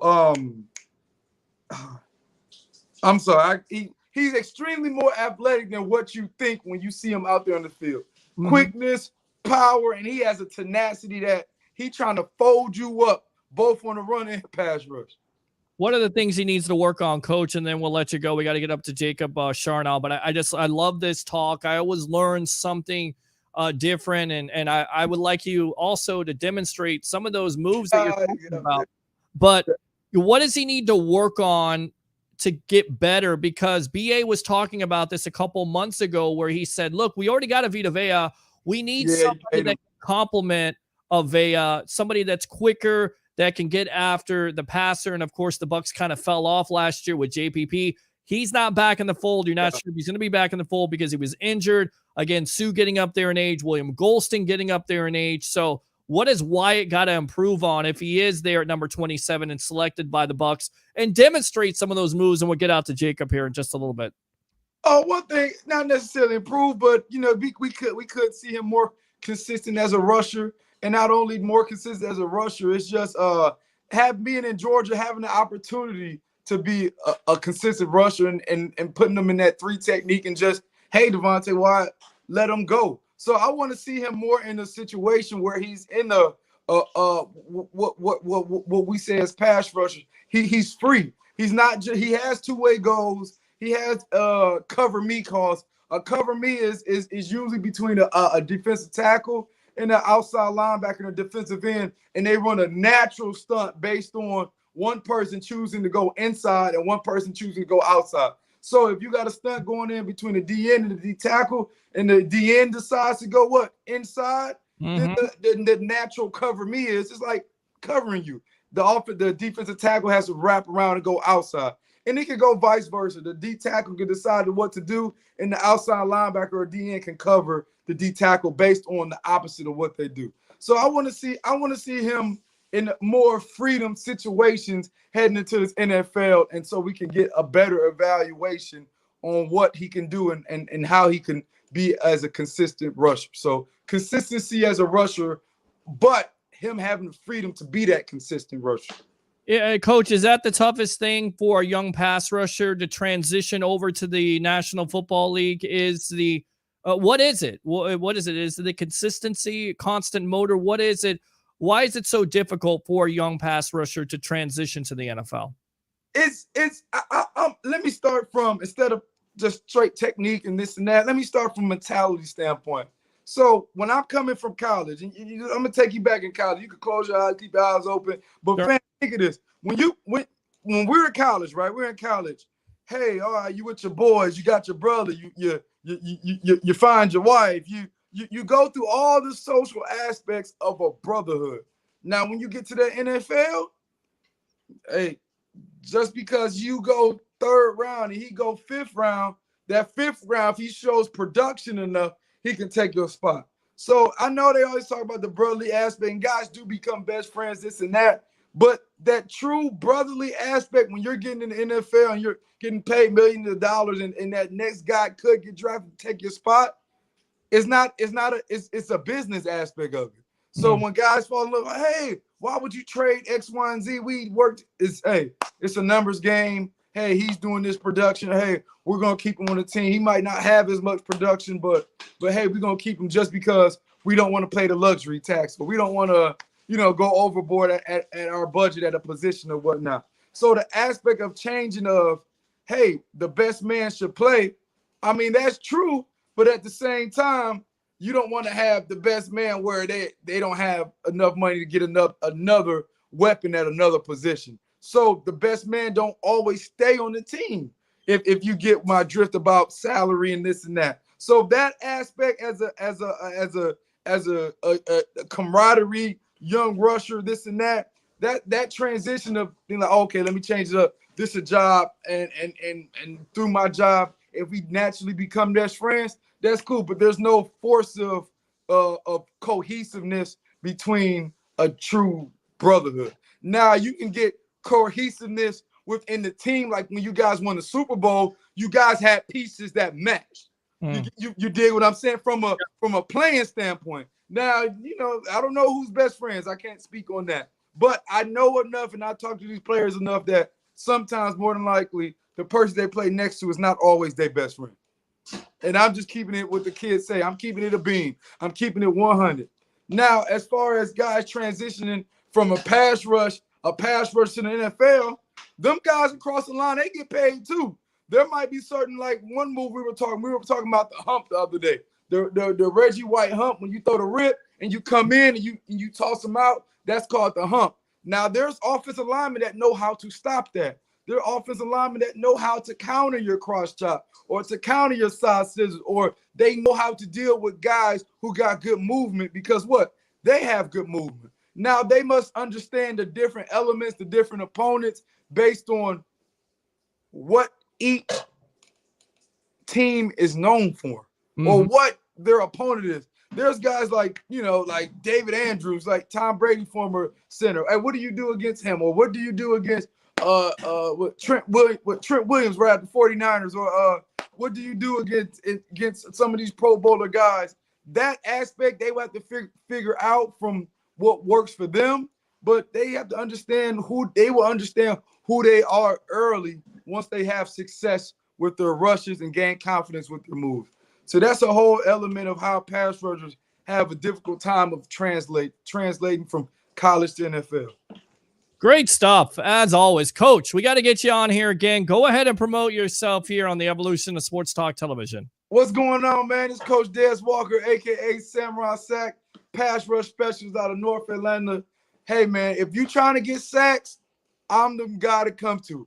If you're trying to get a scholarship, if you're trying to get to that next level to get to the NFL, hey, I'm going to tell you this, some of my guys, my edge rushers, my D tackle.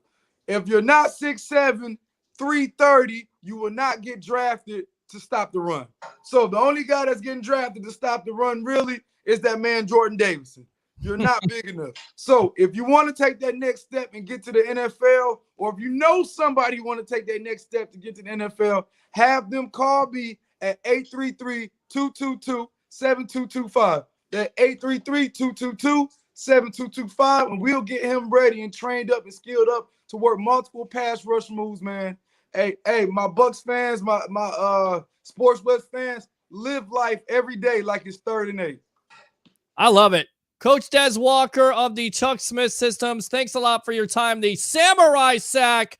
We'll see you soon here because I got a feeling we can get some video. We can break down some things. We can expound on this. And also, I heard you're working with Mr. Von Miller. We'll talk about that more. Definitely don't be a stranger here on the Evolution, all right? Yes, sir. Yes, sir. All right, Blake. I'll see you later. See you later. There you go. Good stuff. And look, guys, if you didn't learn something after that, I don't know.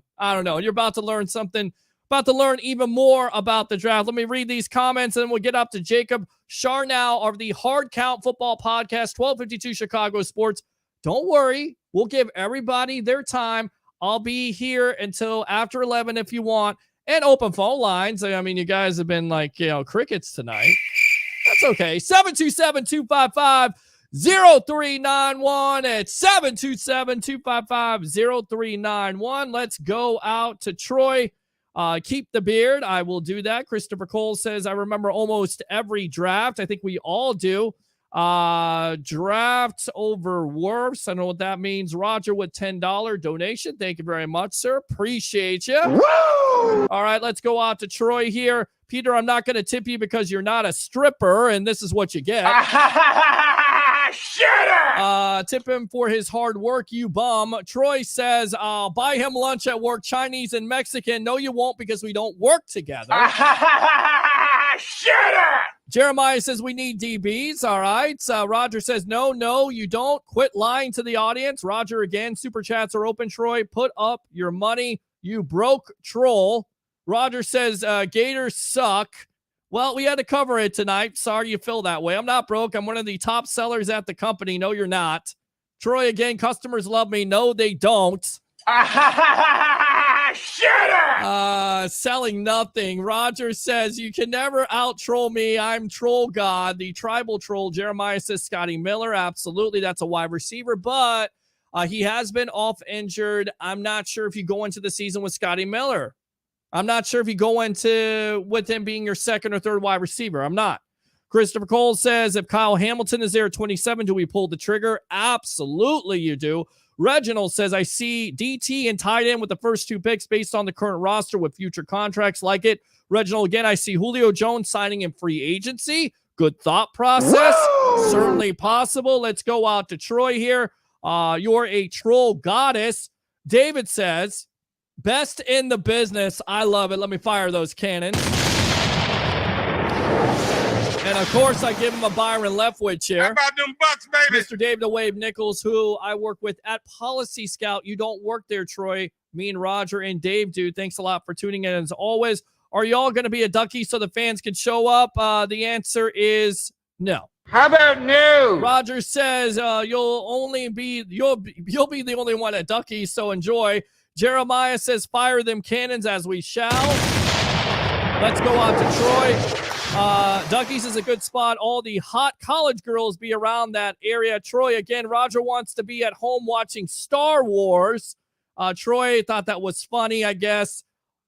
Stay patient, Jacob. I'll get out to you, I promise. Let's go on to Roger. You said it, girls. Men like women, not girls. Roger again. Ask his opinion on Samurai Mike Singletary. I think he's still there really quick. I tell you what, we'll save that for next time because I know he wants to expound on that. So we will talk about Mike Singletary next time. Name one good player in the NFL that came out of Oregon except Herbert.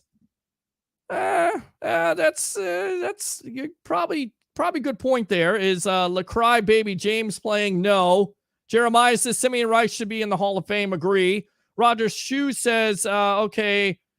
Jordan is the GOAT, period. No question. Jeremiah says up in them.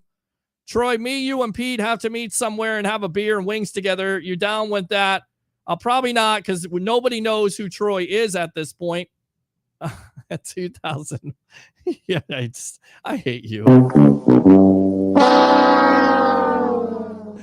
Not at the strip club. Pete don't like them. Not true. Laugh out loud. I'm serious. We need to meet up. I think it'd be good for the show. We could do it live on the sports web. Roger says Pete will pick up the tab. Business write-off for taxes. How about no? Let's go out to Jeremiah for the guy you had. I think you're saying, who do you think you'll end up with? Possibly White. We'll talk about it. And then Troy is in rare form tonight. This guy is always in rare form. Jacob Charnow of the Hardcount Football Podcast on 1252 Chicago Sports. Welcome to the Evolution.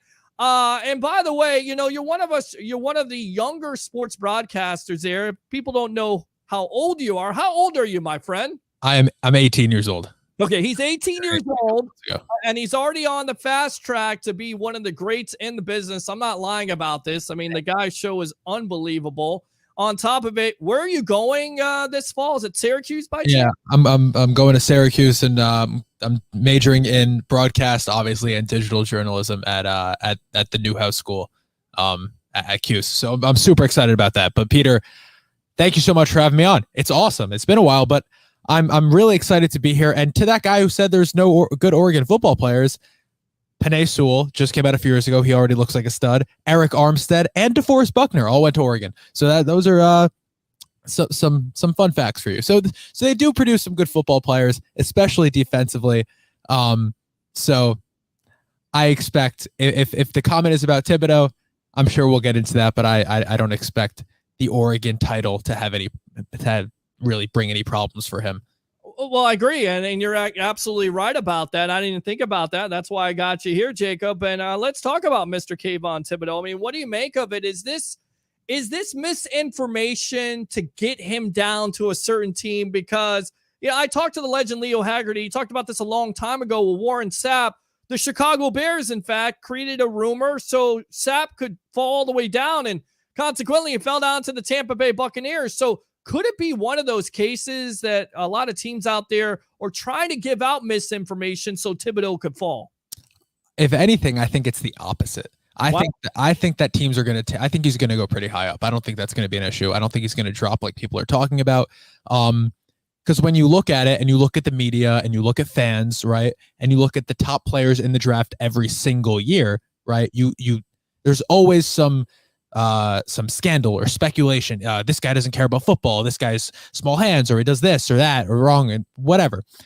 I don't think it's an issue for Kayvon Thibodeau. I really don't. I really think he's going to go, in my opinion, number 3 overall to the Texans.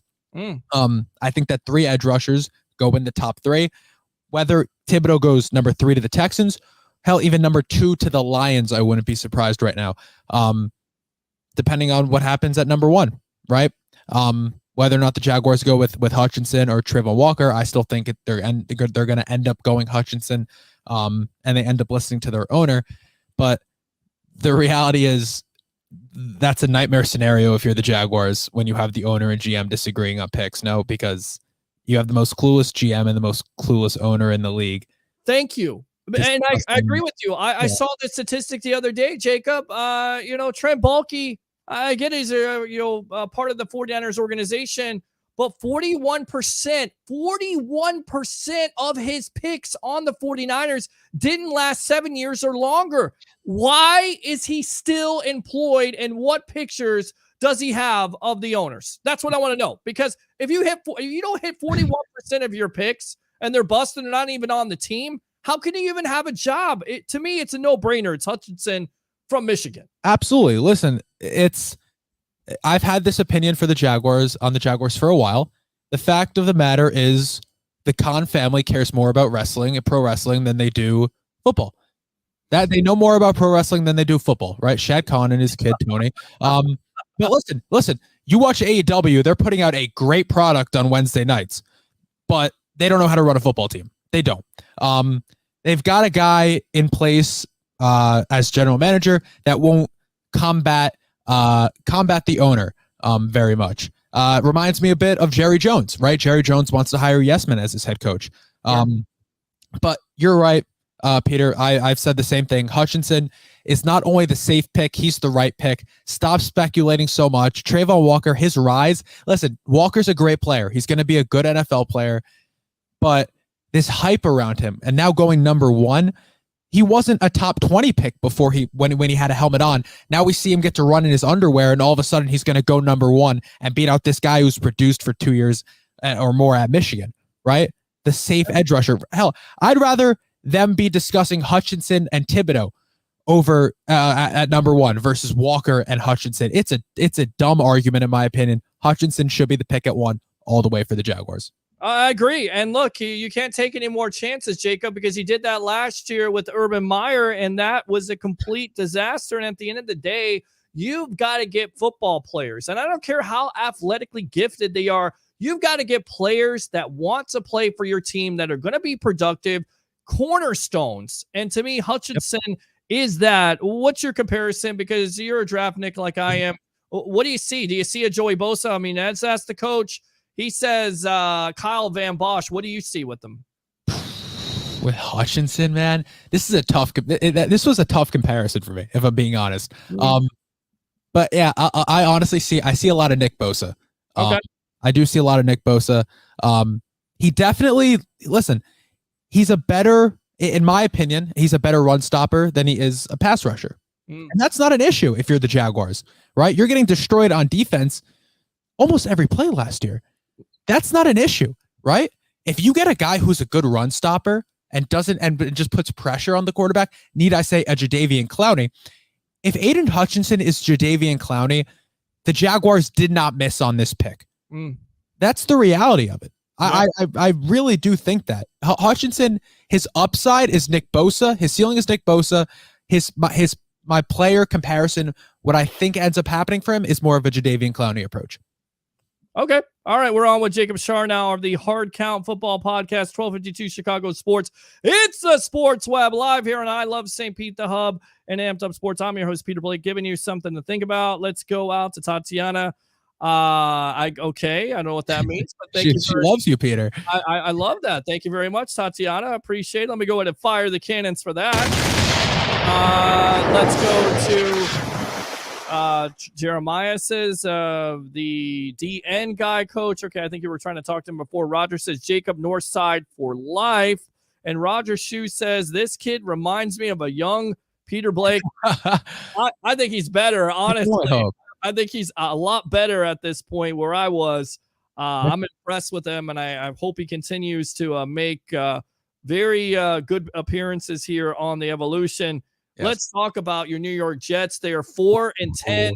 Much has been made about the Jets. They've been trying to make possibly a trade for Tyreek Hill. A.J. Brown has been talked about. Deebo Samuel. I mean, what are you hearing? What are you thinking they're going to do with these 2 first-round picks? And Could they trade one to the San Francisco 49ers and John Lynch for Samuel? Peter, you see what I'm doing right now? I'm stirring the pot with what I'm about to tell you. Right, I'm about to stir the pot. So, like you said, the Jets hold picks 4 and 10. I do think, from what I'm hearing, according to Tony Pauline, who has been wrong about some things, but he's not at the point where he's not a reliable source. He said that many league executives believe that it's just a matter of time before the Jets and the Niners come to a deal on Deebo Samuel. That involves the number 10 pick. So we'll talk 10 a little bit, but I really do think that's the Niners pick at that point. So I'm more focused on number 4. And at number 4, where I'm going to stir the pot is where I think the Jets take the best edge rusher in this draft with Jermaine Johnson. I do. I think that he is the safest, most talented player. I think Kayvon Thibodeau has the most upside. He has the highest ceiling. But I think Jermaine Johnson, as of right now, in my opinion, has the lowest floor, has the highest floor of any other player. I think Jermaine Johnson is going to be a stud. And I've been saying this for a while. When he was being talked about in the 15, 16, 17 spot, I was saying, listen, I want the Jets to grab him at 10. Now it doesn't even look like he's going to be available there, right? Because now you have the Falcons, who I think end up taking a receiver, but they could go edge rusher. The Seahawks could go with an edge rusher. Even the Giants could go with an edge rusher. He won't be there at 10 if the Jets hold that pick. You got to take him at 4 if you want. And I think that's the right pick for the Jets if he's sitting there. Wow. So no wide receiver, no cornerback there. It's been talked about Sauce Gardner from Cincinnati, possibly Stingley Jr. from LSU could be the best corner in this draft, depending on who you ask at the end of the day. Want to go back to Deebo, though. John Lynch talked about this today, former Tampa Bay Buccaneer. He's just too good of a player. You think of 2019, the 36th pick to come with someone like Deebo, who to me has just been game-changing player for our franchise. I've told Deebo this. I think he is the perfect illustration. Herm Edwards used to talk about when will meets skill, you got the opportunity to be special. And I think Deebo probably embodies that as much as anyone. He's got tremendous will. He's a very talented player. I think by virtue of the way he plays, it's inspiring. And so to me, that entails leadership. Do you make people around you better? He checks that box. He's a great teammate. And I think of the things like prior to games, I get out there. He's always throwing the ball with fans. I think he's been a great member of our community. So we got nothing but love for him and nothing but appreciation for what he's brought. But you just don't let guys like that walk. I can't envision a scenario where we would. But then he goes on to say, we have always been open to listening to offers. Now, look, Jacob, at the end of the day, first receiver in NFL history, not only go over 1,400 receiving yards, but also 300 rushing yards. And that is the reason why it looks like he wants to be traded. He doesn't want to be used so much. But, to me, he works in that offense. And the reason why you're getting that big time contract, $20 million or north, is because you're being used. So, does it happen or they basically, draw the line at the end of the day, John Lynch and the 49er organization, to say, look, you're not going anywhere. So I'll say this. Bottom line is, yes, I do think a deal happens. Okay. With the Jets. How much? Because look, reason. Tyreek Hill gets you what? How many picks do the Dolphins have to give up compared to Deebo Samuel? Fair enough. How old? But the problem is Deebo Samuel's young still, right? He's going to get freshly paid. Tyreek Hill also did, but Tyreek Hill's a bit of an older receiver compared to Deebo Samuel. Deebo's 26. And that John Lynch comment that he said, it's not like the Niners are not going to re-sign him in free agency. Deebo doesn't want to play for them anymore. Right. He's forcing his way out. John Lynch, in those comments, kind of just spent a tickle in Deebo's nuts a little bit, didn't he? Right? He's like trying to tell him, like, hey, we love you. Please stay. It's like it's like a girlfriend. It's like an ex-girlfriend. It really is. It's crazy to me. And he's not. Listen, we've heard it with general managers 1,000 times. Yeah. Russell Wilson, Matt Stafford, hundreds, even right. Les Snead with all the Jared Goff stuff during that trade. Right. It's not. I think that it's not only a prediction that he's going to get traded. I think it's a guarantee that he's going to get traded, whether it's to the Jets or another team. But you look, the Jets are the most fitted for a Deebo trade if they offer 10. And if you're Deebo Samuel and you're saying, all right, well, Mike LaFleur is a guy that I've played for before. I've already played in that type of offense. And listen, I've been saying that people are like, oh, well, do we want to pay him $26 million if he's not this hybrid freak running back receiver?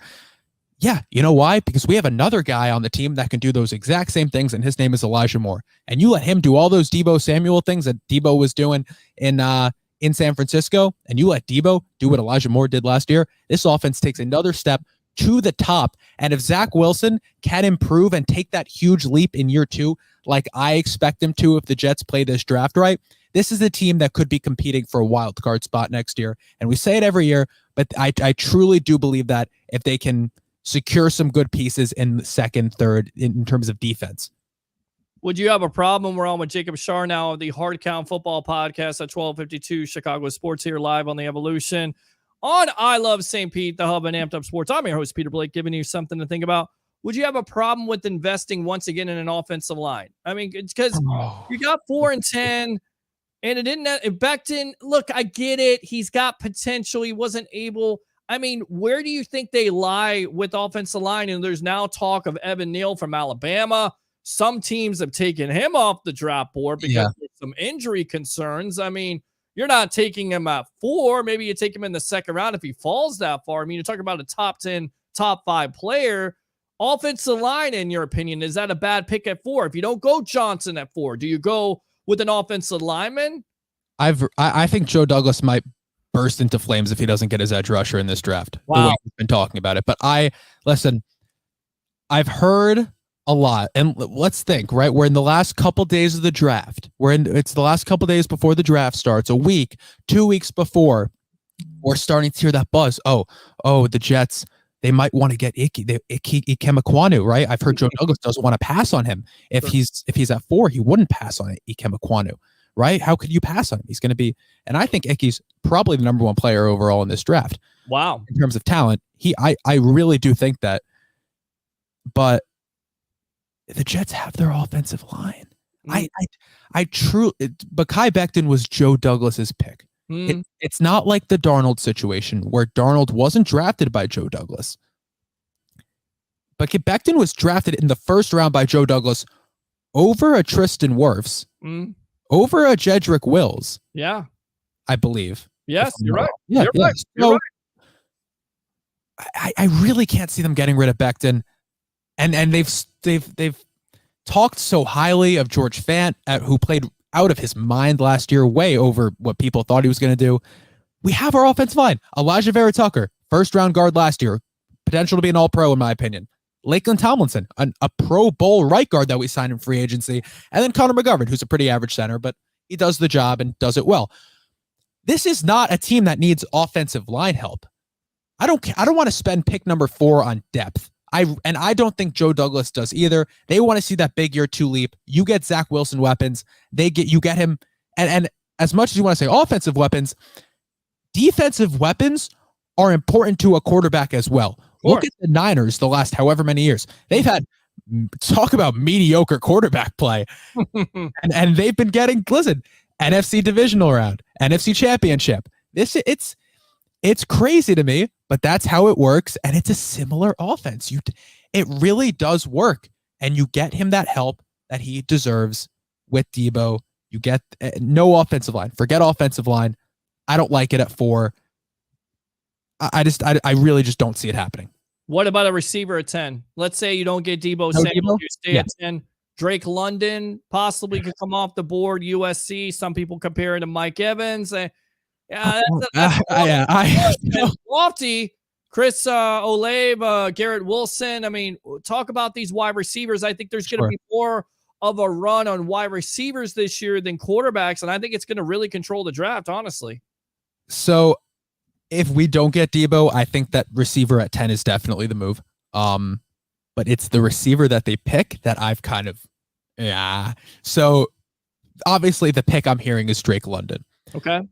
Drake London, to me, he was a guy that when I first started watching him, I'm like, oh, this guy's massive. Like he's great. And he's beating out these guys. He's playing for USC. He's playing against good defenders, right? Like, and he's beating good defenders. He's going up and catching the ball. But the more people I've talked to, and the more receiving experts I've talked to, and those wide receiver coaches, I really do. The thing I've heard, and the thing that when you watch the film on Drake London that you see, he doesn't get much separation from the corner. And sure, he's massive, so he might not need to. But the number one, factor in terms of a receiver translating from college to the NFL is the amount of separation they get in terms of their routes. Correct. So the fact that Drake London's not getting enough really pushes me away from him. But if I'm talking receivers I like, at 10, if Garrett Wilson falls to 10, I think he's the perfect option for the Jets.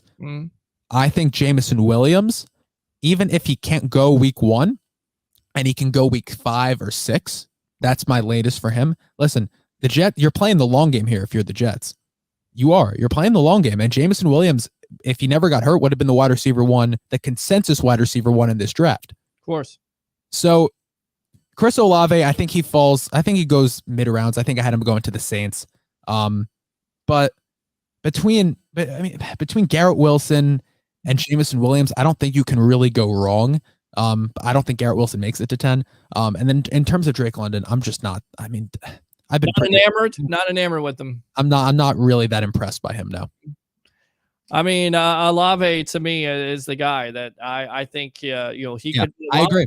I agree. And I like some of these later round guys too. I like some of these later in the first guys. I really like Treylon Burks. I really like Christian Watson out of North Dakota State. And I love Sky Moore out of Western Michigan. I think if the Chiefs, I mocked Sky Moore to the Chiefs at pick 29, I believe. Pick 29. If you're in a fantasy league, I'm all over Sky Moore next year if he gets that quarterback situation in Kansas City, because he is immediately stepping in and having to be that wide receiver 1, because they don't have that right now. Yeah, you don't. We're on with Jacob Charnow on the Hardcount Football Podcast Sunday mornings on 1252, right? Yep. 9 o'clock. Harry the Greek, professional handicapper extraordinaire.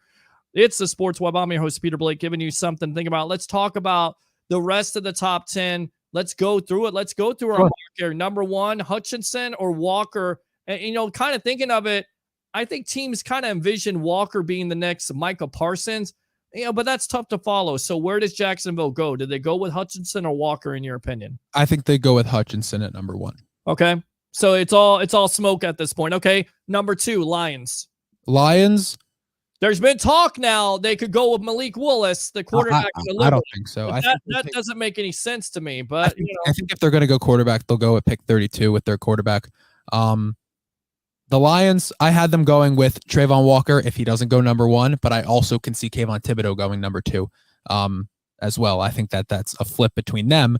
And then on top of that, I think 2 and 3 are a coin flip. I think if Thibodeau doesn't go 2, then he goes number 3 to the Texans. If Walker doesn't go 2, then he goes number 3 to the Texans.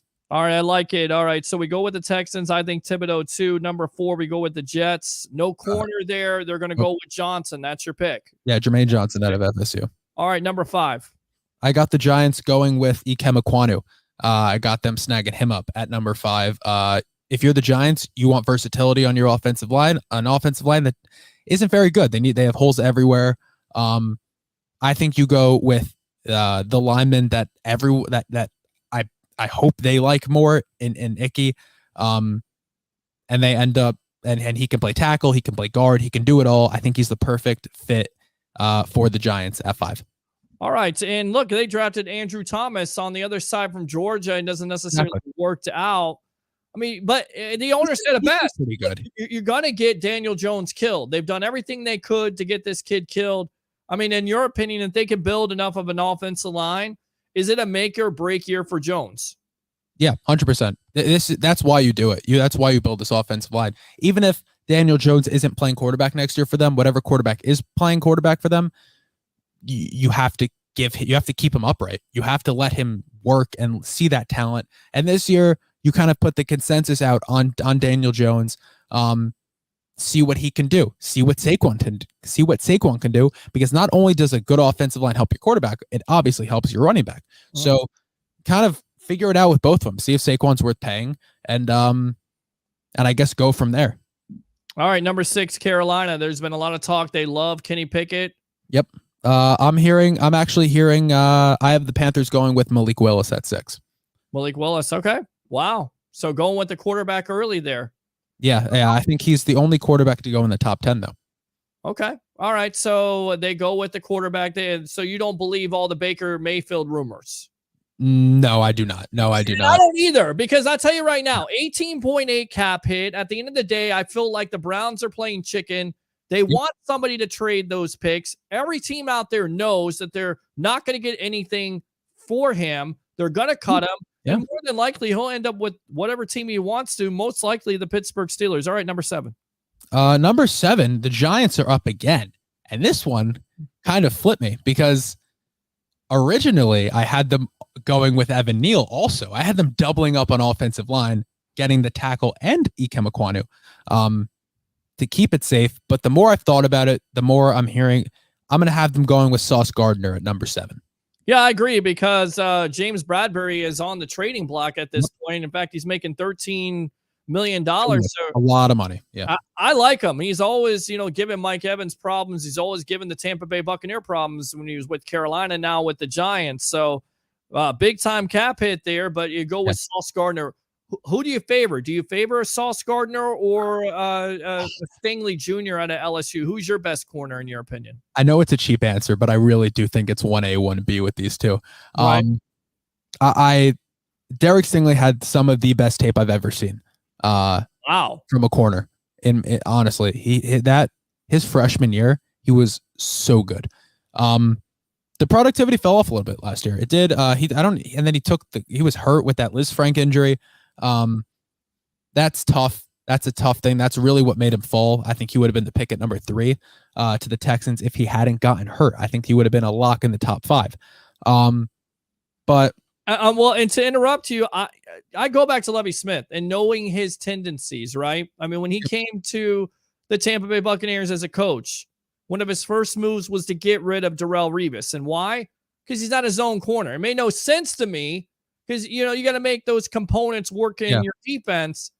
He's not a guy that, wants to have that shutdown corner, not in this defense. So that's why I go with the pass rusher over a corner. Definitely. Knowing what I know. Although, Nick Cassero is also running the show there, but I like Sauce Gardner. I like what you're saying about Stingley Jr. I think Sauce is kind of the guy that people are looking at that teams are looking at as the CB1 in this draft. And I think that the Giants kind of ride with that and they go with a safer pick that doesn't have as much injury history and more of as much of a recent injury as Stingley does. So I think they do go with Sauce. Which a pick I certainly love, and I don't want any Sauce hate. No Sauce hate because Stingley's all of a sudden at the top. He's still a great corner, I promise. All right, let's go out to the comments here really quick. Jets, somebody's laughing. That would be Troy Polamalu. I don't let him watch my show anymore. So, Troy, are you willing to meet us in real life? Troy says, I'm a lone wolf. Roger says, so you're scared. Roger again, I think it would be fun. Troy again. Baker Mayfield got dumped harder than his ex-girlfriend. Roger Shoe says, okay, Pete, I'm going to bed. Talk to you in the morning. And Hump Day 391, Jones is not the Giants' future and was a disaster from the start. Do you agree with that? I mean, to me, again, make or break year. He hasn't shown me much. He would need to do a lot, man. He would need to do a lot to come out and show that he deserves that 5th year. Brian Daboll, I mean, to me, it's going to take 2 years to build that offensive line, honestly. And I think that's been, their biggest downfall. All right, number 8. Number 8, I have the Atlanta Falcons going with a wide receiver. I have them going with Garrett Wilson out of Ohio State, guy we just talked about. He's a matchup nightmare for any receiver, super quick off the line. And honestly, the reason I liked him the most, he most accurately and most easily replaces Calvin Ridley in that system. Calvin Ridley obviously suspended for the year for his gambling stuff. And then a guy who's probably not going to be back with the Falcons when he does come back. So you want to replicate Calvin Ridley's production. You go with Garrett Wilson, you get that star, and my player comparison for him was Calvin Ridley. So I like that. Get Marcus Mariota a weapon. a guy that can line up in the slot too. And we know Mariota likes to use his legs. So that's a convenient receiver for him to use with Garrett Wilson. I really like that pick. You don't see them drafting a quarterback? I mean, for me, I always said last year they should have drafted a Justin Fields. I mean, local kid there. You have an opportunity. Matt Ryan, to me, is on a decline. Plus, you don't have a great offensive line. He's mobile. I don't know if they draft a quarterback. Could they surprise us and draft a quarterback? I mean, Marcus Mariota is not a franchise quarterback. So No. it's a complete rebuild in Atlanta. This is a team that I think is going to be picking a lot higher next year in the draft. You don't say. Yeah, I mean, that's that. They're going to go quarterback next year, in my opinion. I don't think this is the year for it. And if they do, it's second round. I don't or a trade up, something weird. They're not going to pick a quarterback at 8. I don't think. All right, let's go out to Hump Day 391. Do the Giants draft a quarterback? Yes or no? No, right? Not this year. Not this year. They're looking for next year too. Everyone's looking at Bryce Young. It's not a great quarterback draft, and I know we talk about it, but you have again, Kenny Pickett, Malik Willis. Kenny Pickett. Listen, my quarterback rankings is I have Kenny Pickett as my QB4. I'll be honest in this draft. I know he's the most pro ready, but he has the lowest ceiling, in my opinion, of the 3 guys that I put ahead of him, which are my QB1, Malik Willis, then Desmond Ridder, then Matt Corral, and then I have Kenny Pickett.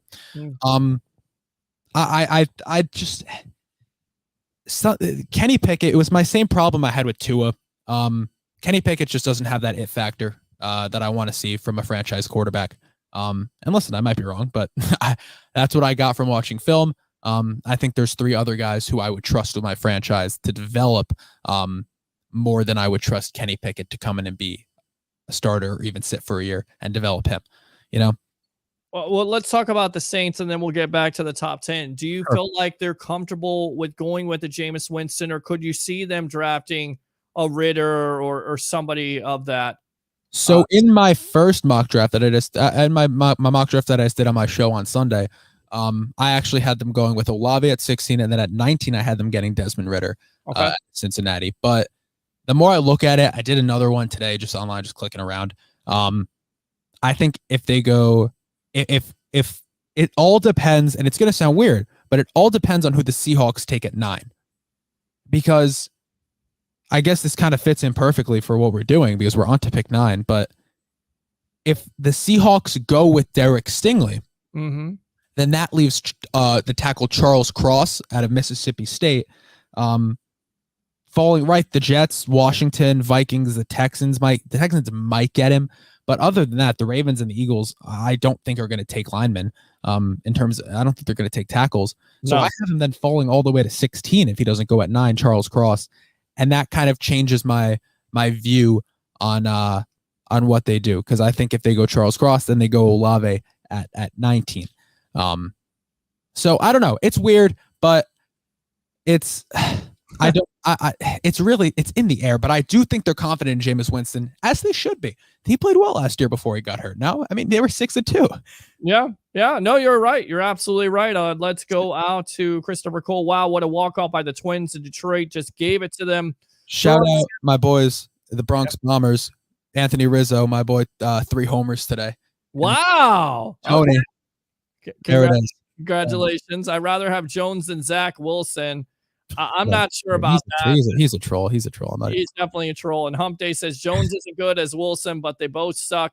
I mean, again, the body of work for Wilson is not there. I've seen enough of Jones, although I'm not being fair because, again, he has had a awful offensive line. All right, number 9, Seattle. Quarterback, they got rid of Russell Wilson. They have Drew Lock now. Is there a possibility they could go quarterback? I'm hearing Jordan Davis, defensive tackle out of Georgia. Does he go there? I'm hearing I'm not going with a quarterback at 9. I'm going with Derek Stingley. I like it. For the Seahawks at 9. I think they just got rid of DJ Reed. The Jets actually got him, but that's a young corner that you're getting rid of. And I think they're looking to replace him. And this is a defense that needs to be able to stop anybody. Because if your offense can put up points, you hope the defense can stop other teams from putting up that many points. And you get that with your lockdown guy in Derek Stingley. And I think that's a good pick for the Seahawks, but they could go Charles Cross. I think both of those are really good picks for the Seahawks.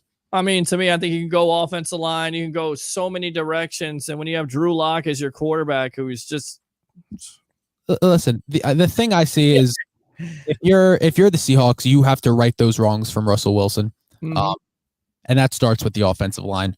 But could you see them trading out?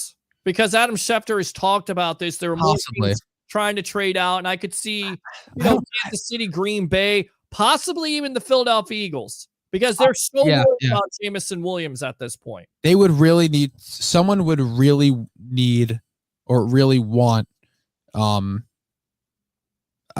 receiver or Kyle Hamilton. Yeah. Honestly, because I have Kyle Hamilton falling out of my top 10. Not that far out of my top 10, but yeah. I don't know. I think the Seahawks might trade back. I think we see one of these top 10 teams trade back. It could be the Giants. It could be the Jets. It could be the Seahawks. I really do not know. This is the most, and I don't call myself a draft expert because there's guys who know a lot more than I do about this and whatever. And there's guys who will watch 1,000 times more film than I'll ever watch. But I like to think that I know what I'm talking about. I hope. But I this is the hardest year, and any draft person will tell you this is the hardest year to mock that I've ever seen, because there's no secured. We don't even know who the number 1 pick's going to be. We don't know anything. We don't. We assume it's going to be a defensive player, maybe an offensive player, maybe a quarterback. We're on with Jacob Charnow of the Hardcount Football Podcast on 1252 Chicago Sports. 10th pick in this draft. What happens and why? So should I announce my trade with the Niners and just pick for them, or should I go with the Jets pick? Because if the Jets are picking, what they should do is Jameson Williams at that pick. Right. What they will do is probably Drake London with that pick. What if Philadelphia calls you? I'm giving them the pick. Okay. Now let's say 15 and a second next year. Oh, I get a first round next year. First round next year depends how much you want your receiver. Because Jameson Williams is supposedly a top 10 talent if he's healthy. The thing is, he might fall. I could see him falling to 15. I don't know about that, and I'll tell you why. Because if Philly's inclined to trade up, then they know something. I mean, could Baltimore take him at 14? The team that I think, if anything, if you're the Eagles and the thing that would make sense to trade up to 10 at this point would be if you think a team like the Packers might package those 2 first-round picks and jump up for Jameson Williams, or jump up and a team like the Ravens trade back, or a team like the Vikings trade back, or the Jets or Commanders. Like if you really don't think you can get him and someone's going to jump you for him, like the Eagles did last year with the Cowboys, or the Giants. They traded with the Cowboys, jumped the Giants for Devontae Smith. It happened last year. It could happen again. If I'm the Eagles, if I'm the Jets, I'm picking up that call because, man, what about Kansas City? Because to me, Kansas City fits perfectly. Kansas City, and do we get 29 and 30?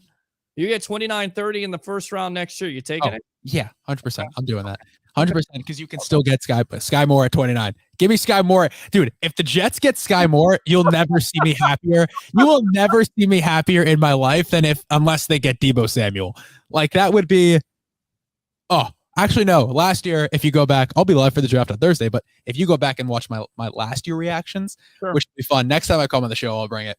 But you can find it. It's my reaction when the Jets trade up to get Elijah Vera Tucker, and they pair those picks. They pair those 3rd-round picks, jump up with the Vikings.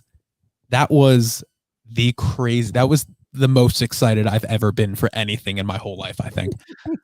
Dude, I was screaming. I was jumping around. It was awesome. Nice. Hopefully I have another moment like that. Hopefully it's draft night, right? The Seahawks just picked whoever they picked, and the Jets are on the clock, and then it switches. The logo switches to red, right?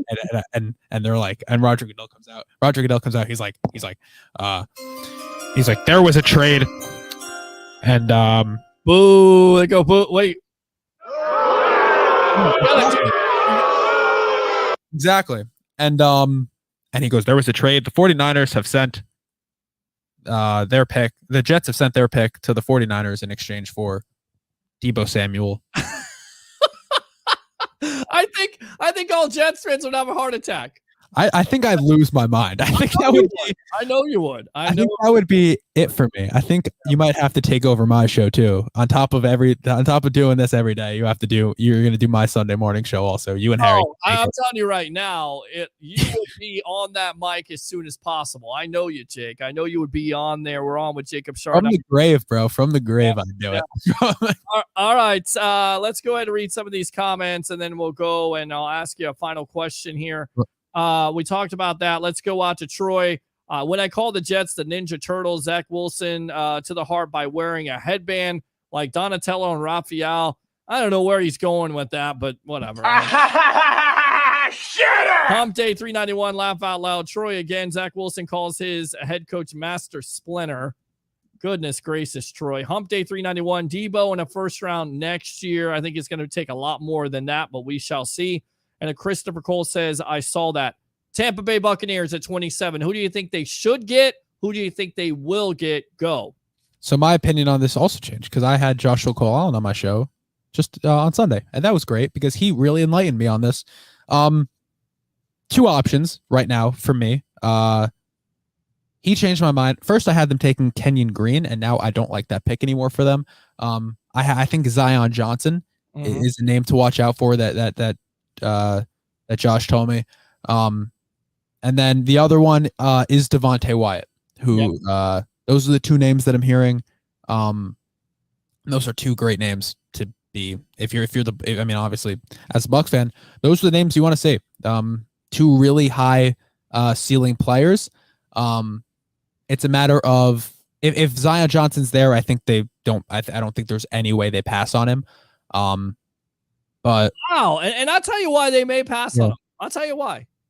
Because you got Aaron Stinney, you signed him to a 1-year contract, and again, a lot of people don't know about him, but in the Super Bowl year when Kappa got hurt, he came in and that offensive line didn't miss a beat. Okay. Sure. No. Yeah.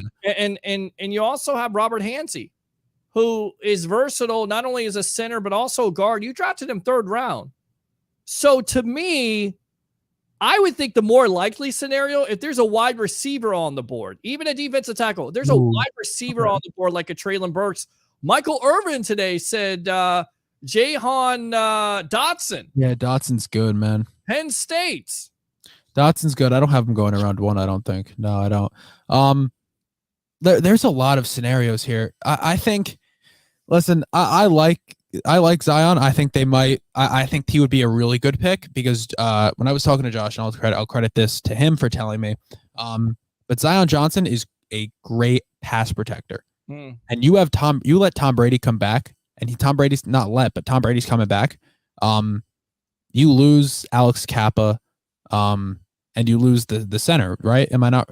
Did you lose that center? No, you got Ryan Jensen. He came back. Ryan Jensen. They lost. The only thing they lost is Ali Marpet. They traded for Shaq from the New England Patriots, who's 28 years old at the right.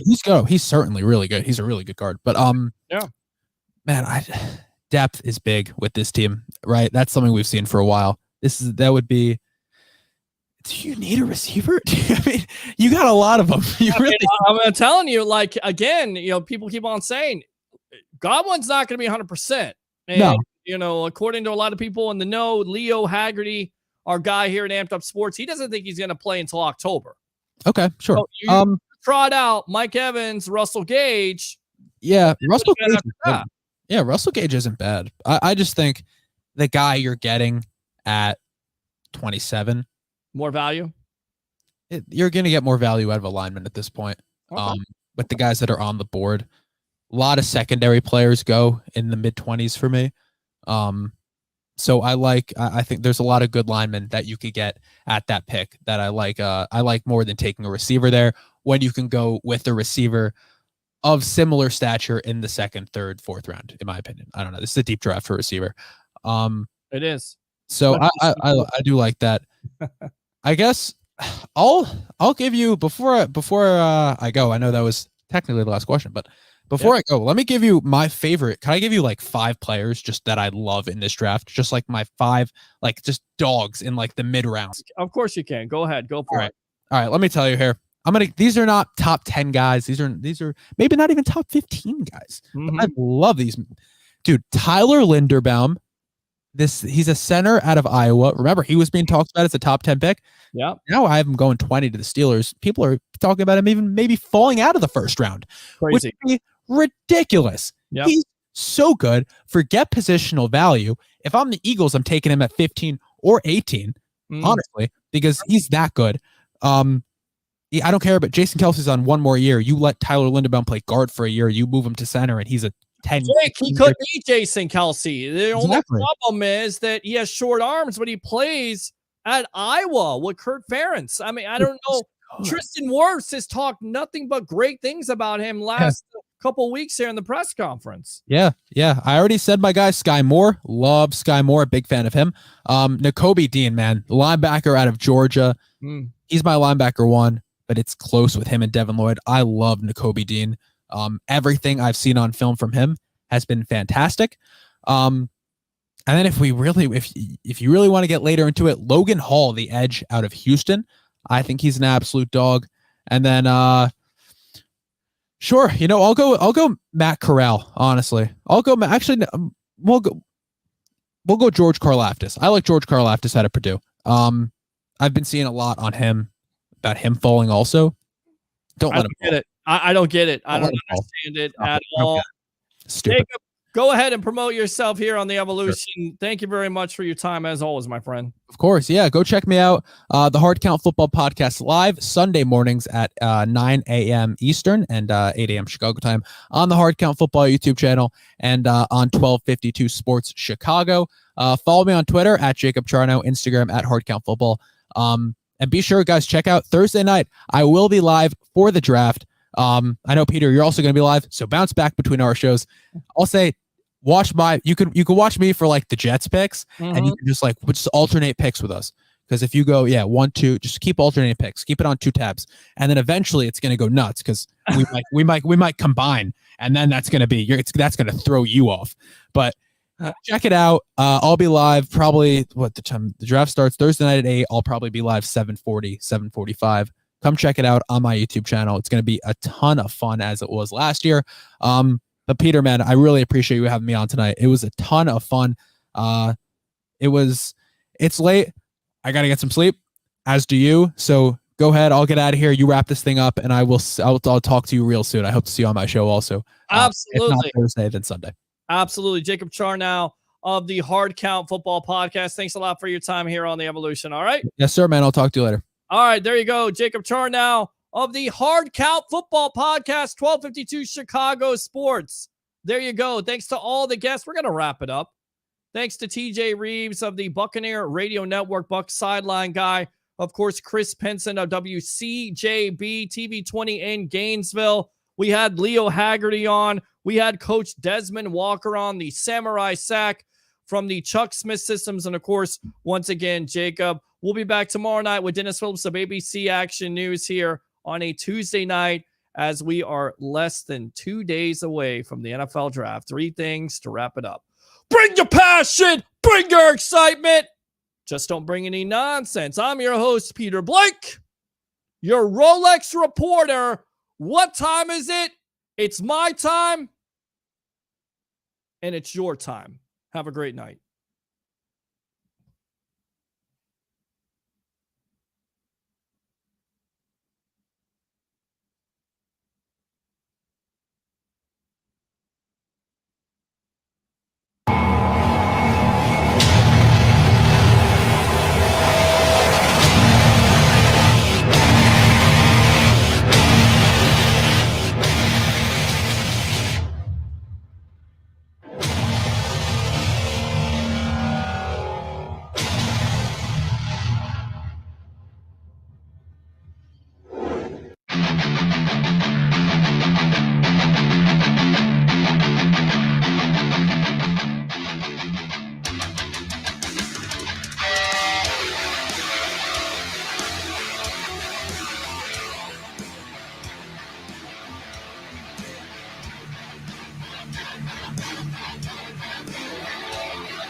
Stan Arthur here for the I Love St. Pete Facebook group.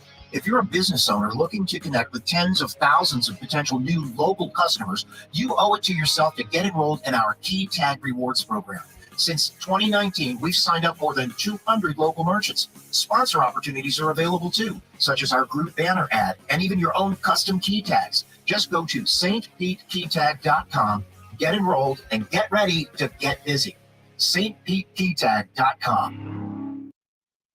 BetUS.com.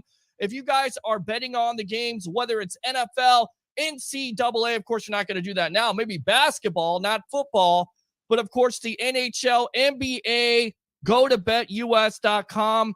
You get a 125% sign-up bonus. And also, if you use this code right here, the promo code of TSW22, which, by the way, stands for the Sports Web, TSW22, or call that number 1-800-69-BET-US. Again, 1-800-69-BET-US, and put in that promo code TSW22, and I would really appreciate that. I've had 27 beers spilt on me. Make that 28. I've only got one place to go before the game. BetUS.com. Sign up.